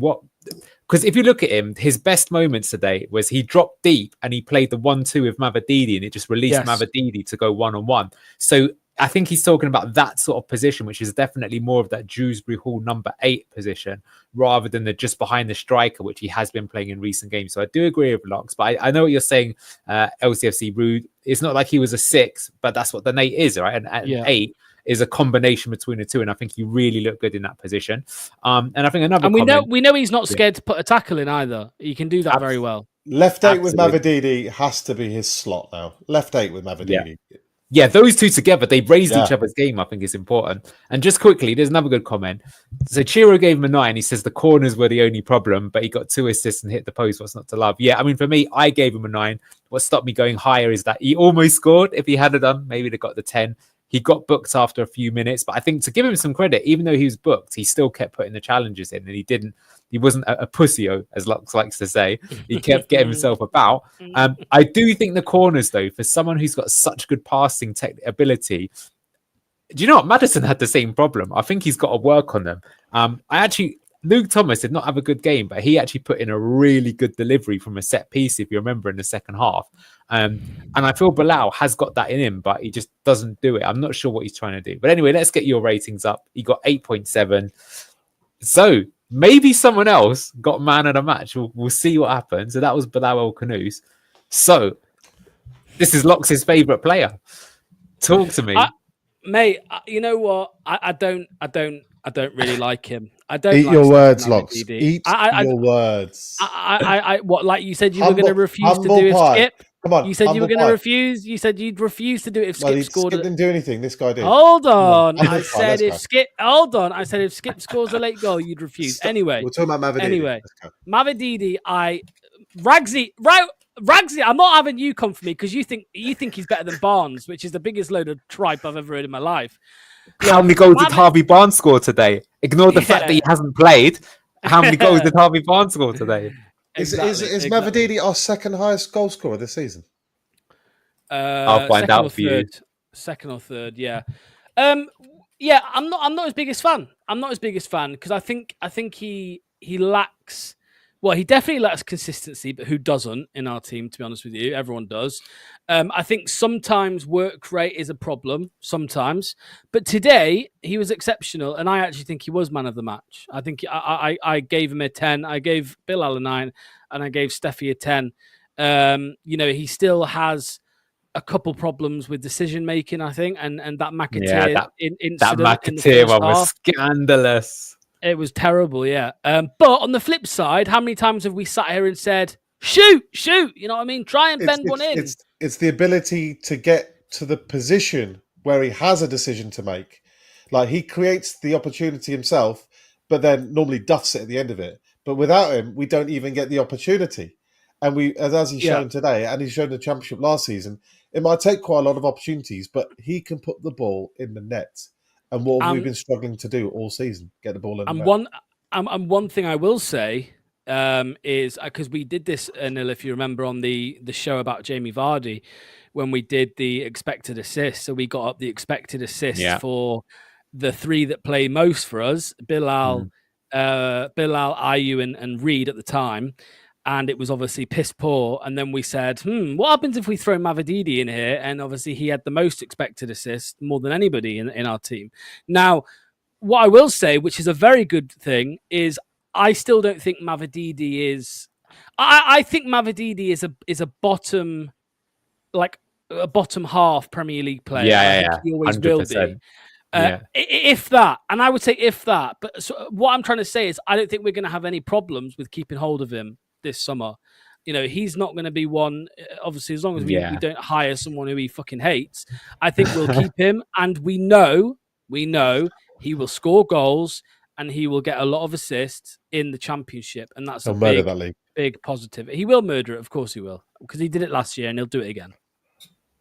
Yeah, I still think though, if we did come back, let's fast forward 12 months and let's say we were on our way back, I still think there's a Premier League player in this. Like, you watch today and you think, if some manager could find that motivation, that confidence, that consistency, I still think he needs a huge arm around the shoulder. Tell him you love him. Tell him he's going to start every single game from now to the end of the season, no matter how bad he plays. Now, that's the kind of man management that I would love to have seen with him, because on his day, he offers you something that our other wingers who are fit, apart from Fatawu, no one else does. I'll probably get pelters for this, but he reminds me of a bit like an Andros Townsend type, where he's just one of those players that is in the Premier League and solid. Like, as Locke says, he's never going to be like for that team. I know he actually does score more goals than Andros Townsend, to be fair, but do you know what I mean?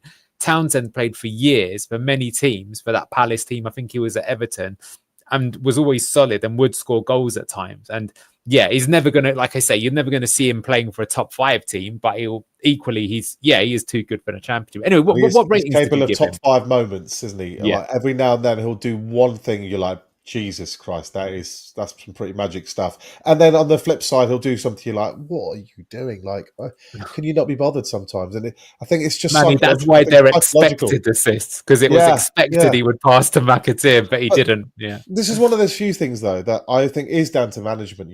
Sometimes you've got a player who doesn't have the ability to do things, and you're like, well, what can I do? I can get him to work hard, but that's pretty much it.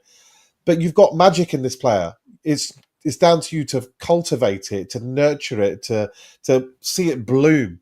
So I think that's down to managers. I think Enzo, massaged his ego. He was starting every single game, he played really well. And I think the problem is that straight away from the very first game, he got dropped. First game against Tottenham, he wasn't starting. And who's it started left wing?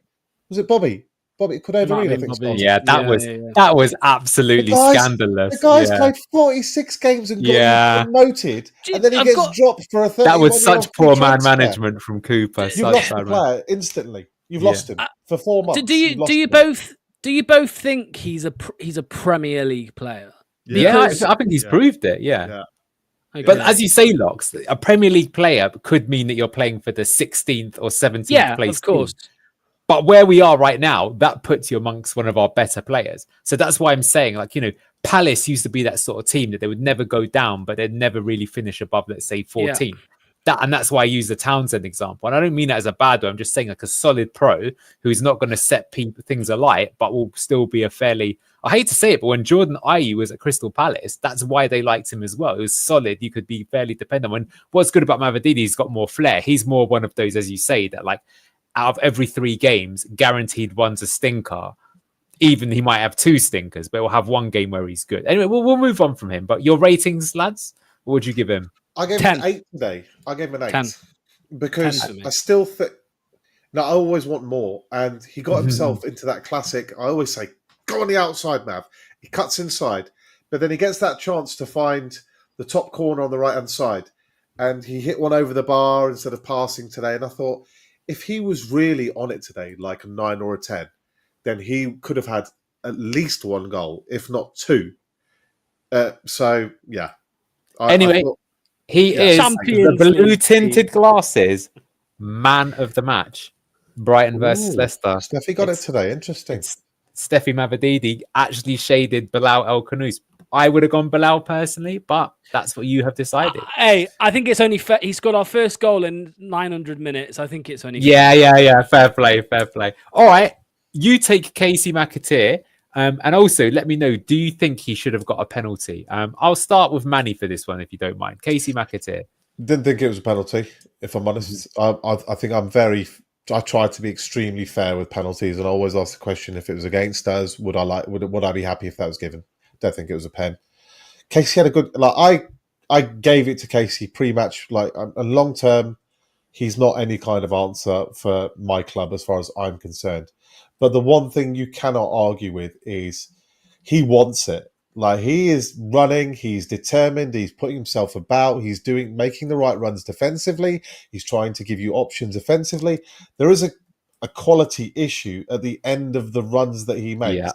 Yeah. But he does offer you those runs, which means that you can play counter, you can play a slightly different way. He has some mobility, he has a bit of pace. I thought he had a good game today. I gave him a 7. I thought that was perfectly worthwhile of keeping your place in the team. I thought as a unit as well, it's not just about individuals. It's like how well do you work with your other people around you. I thought he had a pretty good, solid, good game today. And on that performance, he's a £10 million player, probably. But yeah, still time to sell him, I'm afraid. But he had a good game today. Oh, wow. What did you make of him, Locks, Casey McAteer?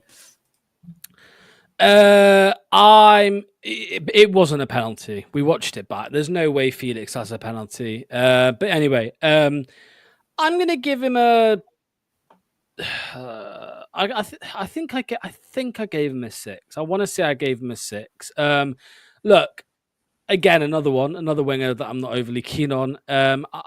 This is one I don't think is a Premier League player. I don't think he's a Premier League player. I think he is a Championship player, and he did really well last season when he did feature, I suppose, up until Fatawi took his spot after injury. And this season, I suppose he's not played too often. He's had his moments. I think that West Ham game, Ruud's first game, he had a decent performance then, and he had another decent performance today. I would say it was better than average, which is why I've given him a 6. And as Ragsy says there, his quality isn't all there, but physically he's actually quite good. And an effort, work rate, all of that, he gives as much as anyone. So 6 for me. Don't give him a chance next season. We've got Fatawu back. No, that's not fair though. We've got Jeremy Monga. What do you mean? Don't give him a? What do you mean? What do you mean? Don't give him a chance? What do you mean? As a bench player, even. The bench players will be Evans. Manny, what about this? What if you played Fatawu out wide? You've got to generate money. Go Go on. What if he played for Tau out wide and Casey made the Ndidi type runs? Because he was tried there a few times as well by Enzo as one of those attacking number 8s. I'm thinking you've got an asset on your hands that looks brilliant on your PSR books that you can get £10 million for, that can allow you to solve a lot of other issues you have elsewhere. We've got other areas to solve. Some players have to be sold. We don't. If you can get £10 million for your, as far as I'm concerned, your third choice right winger in a PSR nightmare, then you take the money and you put that £10 million towards an improvement at left back or an improvement at centre back. Jeremy Monger's contract. There you go. Yeah. Well, it's I do agree with that. He's not going to get a lot of game time, and if he is getting a lot of game time, I'm sorry to say, it's probably because other players are either injured or suspended. You can't have everything in this world. You can't have every player that you'd love to keep. At some point, you've got to say he's a domestic player. It counts double on your books. Yeah, you get £10 million for him. For his own. By the way, for it's not just nothing against him, because like I said, his attitude is bang on. I love the guy's attitude. It's for his own benefit. It's like Hamza, who's been sitting on his arse for years and years and years. Let the guy out there and have a career in the Championship, and maybe he can prove someone like me wrong and say, I am Premier League quality, but he needs 30, 40 games a season, and he's not going to get that. Yeah. That's what's hampered him. That's what's hampered him. I was going to say, I think just like a few of our other players, I think it depends entirely on our situation in the summer, with regards to what we can and can't do in the market, who we can and can't shift. I mean, somebody put in a comment in the chat saying sell if it meant keeping Bilal. Well, obviously, I'm gonna, obviously if it helps with trying to keep Bilal, yes, 100%. But I'm coming from the mindset that Bilal's probably gone. We were not going to have Facundo available. There's a couple other players, and I know it's obviously deeper, but Wilf won't be there. But with regards to squad depth, I think we should keep him if we are going to lose others. Manny, you'd rather McAteer than Ayew and Reed, right? So if we can get rid of one of them, if we can get rid of one or two of them, somehow, and keep McAteer, I think that's probably a good move. It's a shame Sheffield United aren't going up. They might have taken Bobby Reed or Jordan Ayew. It depends on what comes in. Like if somebody comes in with a £3 million offer for Ayew, you take it. If somebody comes in with a £1 million offer for Bobby, you take it. If someone comes on with 10 million for Casey, you take it. Like I said, I'm assuming we're not going to have an embargo, so we do need to generate funds. I know that we're going to lose a couple of star players, but it's beyond that you're going to need to sell. It wasn't just Maddison and Barnes we lost. We had to sell Castagna as well and others. So I think it's just the problem is he's an asset value, and I think the longer you keep him on your books, his asset value will go down because he's getting closer towards a free transfer and he's still not getting game time. There comes a point where you have to make a decision. Either I invest in this player so that he's going to make my team at some point, or you say it's time to cash in and give him a chance somewhere else. And that's where I am with him.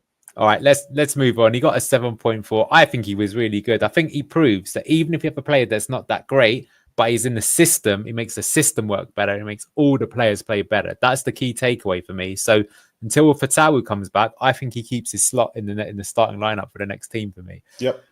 All right, let's talk about the GOAT. Jamie Vardy. Locks, take it away. Absent. As he appears to be now, and we've spoken a lot about Jamie Vardy on the channel over the last few weeks. The GOAT of Leicester, he'll have a statue and all of that, but I think it's time, and it's the reason why I keep saying don't renew the contract at the end of the season. I think it's going to hamper us. I mean, even if he takes a reduced wage, why? You're still going to be looking at probably 50 grand. Why? Why are you going to pay 50 grand for somebody who's that ineffective? I know, of course, he'll probably score some goals in the Championship, but we need to move on and look to the future. Today, it was just poor. Of course, it probably didn't suit him, the way we were playing prior to Daka coming on. But when Daka puts in a better performance than you, you've had a shit day, and I think that's why I gave him a 2. I think just before half time, or maybe at half time, I looked and it was 7 touches. And again, I know that's partly down to that's not solely down to him. That is down to the system that he's playing in. But Well, but look at Daka. Daka made touches for himself. Exactly. That's the difference. Yeah. Exactly. So yeah, I gave him a 2. How about you, Manny? What did you make of him? Anonymous today. I can't remember him touching the ball a single time. But I want to be careful about how I say this, because the last time we went down... Don't be a pussyo, say it. No, it's not that. I just don't want to get it wrong. And so the last time we went down, he scored 3 in 28, I think it was. I think 3 goals in the entire season in 28 games. I remember thinking when I watched him that season, I thought, he's 30, what was he, 36, 37 at the time? I thought, this guy's done. Like, this is over. He is done there and then. Like, he's lost his pace, he's lost his sharpness, finishing's gone. You know, it's time to jack it in. But then I saw a guy in the Championship was a damn useful squad player. And, you know, he came on, they tried to start with Daka, but in the end, we ended up with him. And he scored, nearly 20? And I was just thinking, don't ever discount these old legends out. You know, it's a totally random thing, but a lesson I learned when I was very young. I love my tennis, right? And Jimmy Connors, who was long-term world number 1, made a comeback at the age of 39 when tennis players used to retire about 30, 31. And the 1991 US Open, I think he got to the semis at 39 when he was like, he hadn't played for like a couple of years. Like, the guy just comes out of nowhere, makes a semi-final of a Grand Slam. And I thought, I wonder if there is still life in him yet in the Championship. Now, if we come back to the Premier League, his Premier League days are done. And I don't think he's going to get any kind of Premier League move or minutes. But if we do have an embargo, and the same thing, we have a lot of areas that we need to improve. I still think there's a lot of value to him as a support striker in terms of bench striker, helping someone like Jake Evans through. I think he could do a lot of that. But I do agree with Locks. You can't be paying 140 grand a week for anything like that. Like, I wouldn't even. I think 30 grand a week at a push in the Championship. And then it's a question mark. That puts you in like the top 20. Yeah, absolutely. That's really big money in the Championship. That is right. Huge. And he's no one else, no other club in this world, apart from maybe Saudis or maybe America, is paying him 30 grand a week. Even never mind 140. But he's such a legend, and I hate the way. I have a problem. I like loyalty, and the guy's such a god for us that I just think, ask him. Like, I don't think he would exploit this club. If he was to sign a 1-year extension, it's because he truly believes that he's still got something to offer. And I got this sneaky feeling there's 1 more year left in him yet. Yeah, I could see him in the Championship. What was your rating for him today? 5. And I think I'm being generous. Yeah, well, he got a 4.7. I gave him a 4 myself. Don't think he was very good. Mainly because I think the person who came on for him showed what you need in a striker. Again, it made the rest of the team play better. That's the problem. It's like, in the past, Vardy would have many games where he barely touched the ball, but when he did touch the ball, he'd score. And I don't feel he does that. He sort of slows the attack down. So, all right, I want to come to the manager, and I want to specifically come to you, Locks, who I feel you would have changed your rating quite dramatically in that last 3 to 4 minutes. So talk to me about Ruud van Nistelrooy. What did you make of him today? I'm going to try and be fair. I'm gonna. He had a 7 from me up until that what happened. When was it? The 91st, 92nd minute. So he took off Steffi Mavididi for Bobby Reid. Yeah, and it's moments like that actually piss me off the most. You remember how many months I was going on about the Steve Cooper when he took off Mavididi against Everton at home. And he brought, I can't remember, I think it might have been Ayew or someone like that he brought on. And that stuck with me for ages. And this is going to stick with me for ages because we were on top. We had all the momentum and we actually looked likely that we were going to score the winner in the last 5 minutes. Yeah. And he took off our most threatening player for Bobby D. Cordova-Reid. Now, I was singing all match long, bring on Evans, bring on Evans. I wouldn't have even advocated for Evans coming on for Mavididi. Mavididi needed to stay on because of the threat he was providing.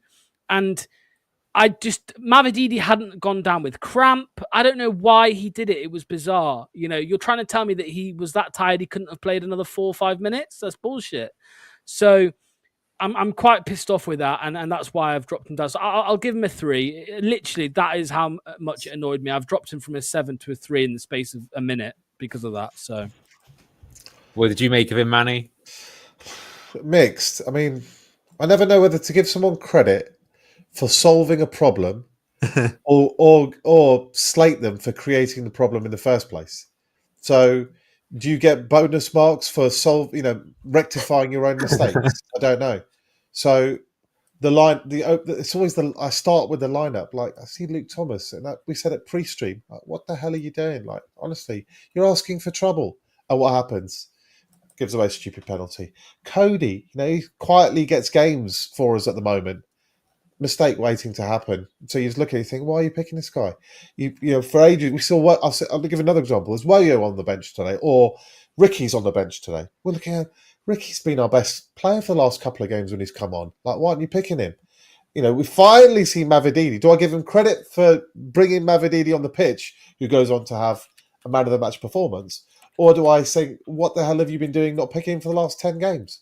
So I just don't know which way to go. And in the end, I feel like, we changed to Enzo Ball at the end, and you're thinking, why haven't we tried this one sooner since Ricky's been back? So I almost ended up with more questions than answers by the end of it. But I think you've got to judge him on today. And overall, we played much better today. The hunger was there. You wouldn't accuse the players of not fighting or not trying or any of that stuff. So I think individually he had a good game today, but 7 out of 10 is nothing to write home about. There's still three lots higher you can go, and that's what you should be looking for. So we'll learn a lot more, based on his thoughts and with the next team lineup. But just got a funny feeling we'll see Luke Thomas starting again or something stupid like that. It's crazy. Yeah, so that's going to really judge it on that. What did you give him out of 10 then? I gave him a 7 because I just thought the second half, when we finally saw something that we've seen only in very rare glimpses this season, a hungry, high energy team. And I remember thinking for a minute, if we'd seen more of this guy would be staying for our championship season and we'd probably go up, but we just haven't seen enough of it.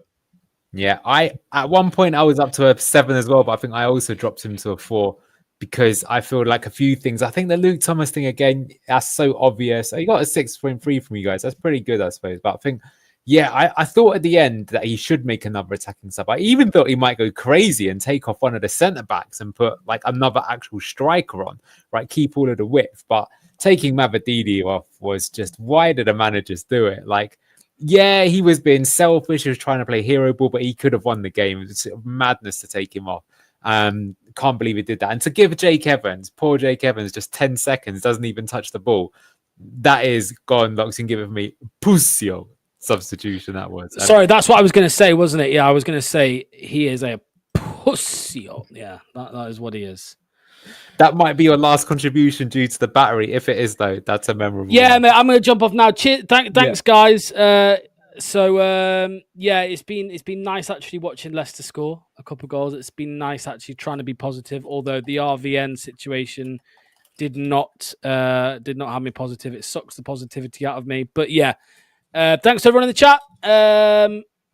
See you tomorrow. See you tomorrow night. Cheers, Manny. Cheers, Anil. See you soon. Yep, see ya. We'll continue this. So tell me, Manny, referee today, what do you make of him? I thought both penalties for them were penalties, so I'm not going to slate the referee at all. I don't think we had. I think our penalty shout also was not a penalty. So, like I said, I think I'm fair. So, referee fine today, 7. Yeah. He got a 4.5. I think that's been a bit harsh because I don't think that Casey McAteer, that was not a penalty. Both of those were. Okoli almost gave away a penalty of the shirt pull, but I don't think it was. I think he was pretty fair overall. Yeah, I think he was bang on. Yeah. All right, let's talk about some of these subs. There are some interesting ones. So, of course, I've got to come to you. I feel your like viral moment. Yeah, I feel like I should ease up on him. Like I'd just be repeating myself. I'm not really one for changing my opinion too much on players. So I never like this signing. I should iterate like work rate, effort. Actually, I might even question that at times, like application. But I think he's a player low on confidence. He's made his big move from Spurs. He's gone to try to find another home. There's been several weeks he can't even get into the squad. He doesn't even make it on the bench at times. So I'm sure he's like, "What a terrible move I made." On his phone to his agent, going, "These guys are saying I'll be good in the Championship. I want out of here." And I wouldn't blame the guy. Like, that would actually work out well. So, I'm an advocate of giving him game time, but that's because I think we need to put him in the shop window and we need to move him on. I don't think he's any solution that I want to see at this club, but I would never in a million years have signed this player. There's one player that I've watched him for quite a few years and I've just never been the biggest fan. And rather than hate on him some more, let's ask you, what did you think? Same. I gave him a 5, got booked within 10 seconds. After that, he was reasonable, but he just never really looked like a player that was going to make the difference. I did notice that as the game progressed, he got more confident, which I think was interesting. But like you, I just kept thinking to myself, imagine if instead of him, that was Illman and DI coming off the bench, who was cheaper, or insert one of many other players who could make an impact. Do you know what? You can get Bilal for 20 million, right? There you go. So look what one of those looks amazing and one of them looks like a terrible bit of business. And it's a position we didn't even need. Yeah. And how much was Alanga? 15 million? You can do a lot with 15 Hudson-Odoi was 5. Look what you can do with small amounts of money if you're right. And I think Locks has mentioned several times, he's just always going to have that transfer fee used as a stick to beat him with.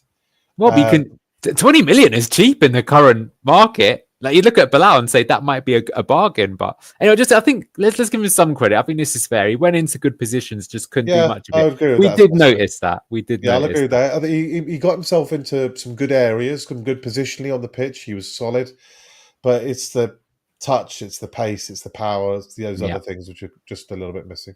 Exactly. All right, let's talk about someone who I think we're a big fan of. It's Ricky P. Legend. This guy. What do you make of Gardo? Him, Wilf, and JV are legends for this club. Like, just what they've been through, the number of years, the consistency of effort, the consistency of performance. Every time this guy gets an injury, I think that's him. Like, he was at a peak. He was a player that relied on his pace. He was so mobile, so brilliant getting forward. But he's technically a lovely footballer. Brilliant player. He's got a good eye. He's got a good touch. He's good enough to play in multiple positions. Like, he can actually play midfield. He could play right wing. He could play right back. He'd cover you at left back. And, there are, I'm not a big fan of experience en masse, but I do think there's you need to have some good old fashioned pros to keep the lifeblood in you. And then I think last season, how bloody good he was under Enzo. And I see him playing today in that Enzo way of second pivot.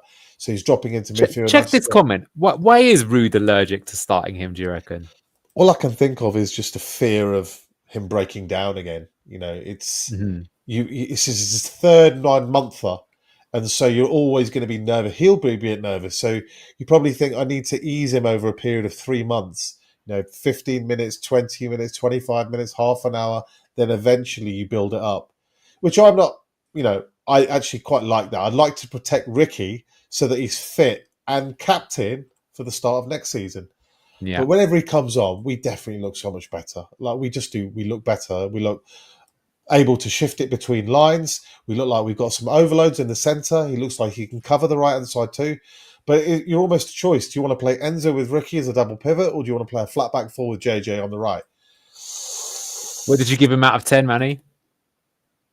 I think I gave him a 7 or an 8. I can't remember which. One of the two. Yeah, I gave him a 7. I think you're totally right of everything you said. There was that moment where he put a really nice sort of low cross into the box that I think if someone would have gambled on, they could have scored. Very clever in his play. I felt that, when he came in and JJ moved to the left, it was no surprise that we looked really good. Interesting as well, a lot of people have said stuff like this. Captain is on the screen now, which I agree with. And you guys gave him a 7.2. I think that's fair. And why he's not starting, or at least should have come on at half time, I don't know. I want to see him starting next game. It is Liverpool, but he makes a difference the way we play. He's calm under pressure. As Enzo says, he can play in traffic, as they say.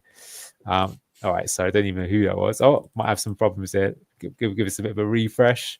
It's a key player, this one, though. I know it's sometimes it's just like, what, because it totally, if you're going to play him in his ideal slot, it's a total rethink of how you're trying to structure the game.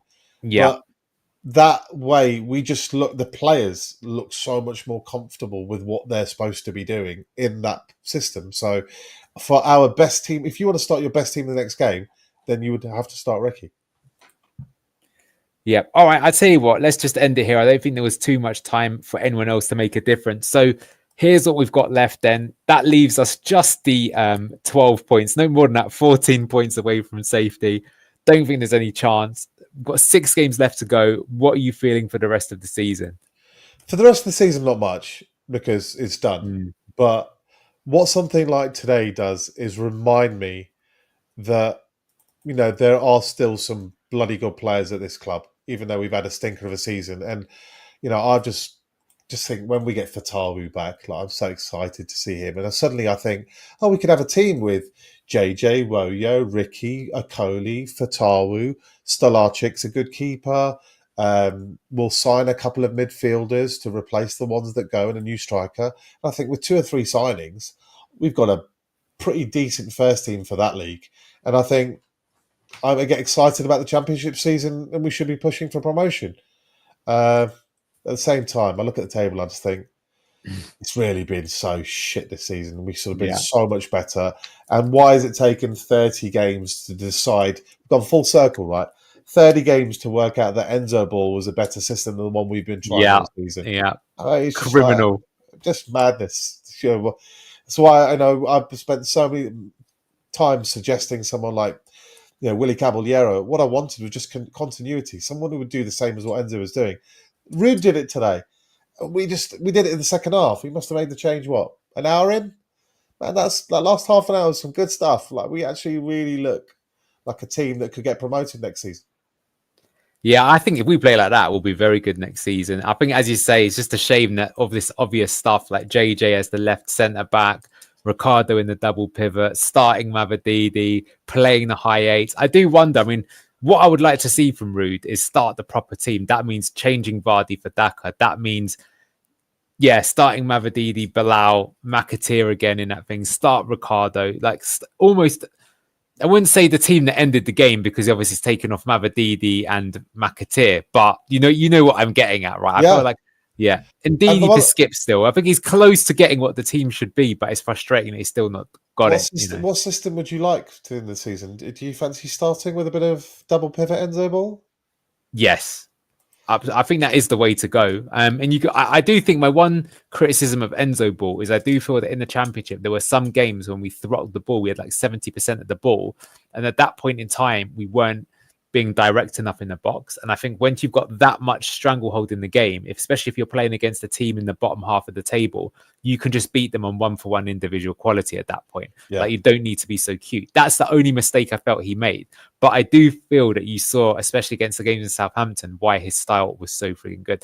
Just quickly, before we go on to that, I forgot about him. I do think it's worth talking about him, which is this man. So that's the score that he's given, Patson Daka. But what did you make of his performance? And we'll end it with him today.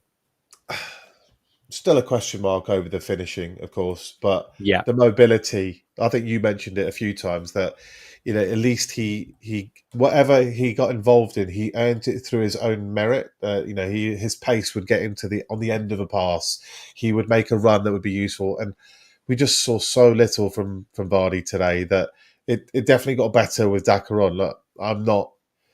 It depends on the game, the individual game, which games it is. So if we want, again, it's not rocket science. If you want to play counter-attack football or transition football or high press, spring on them football, then you just need those fast twitch fibers.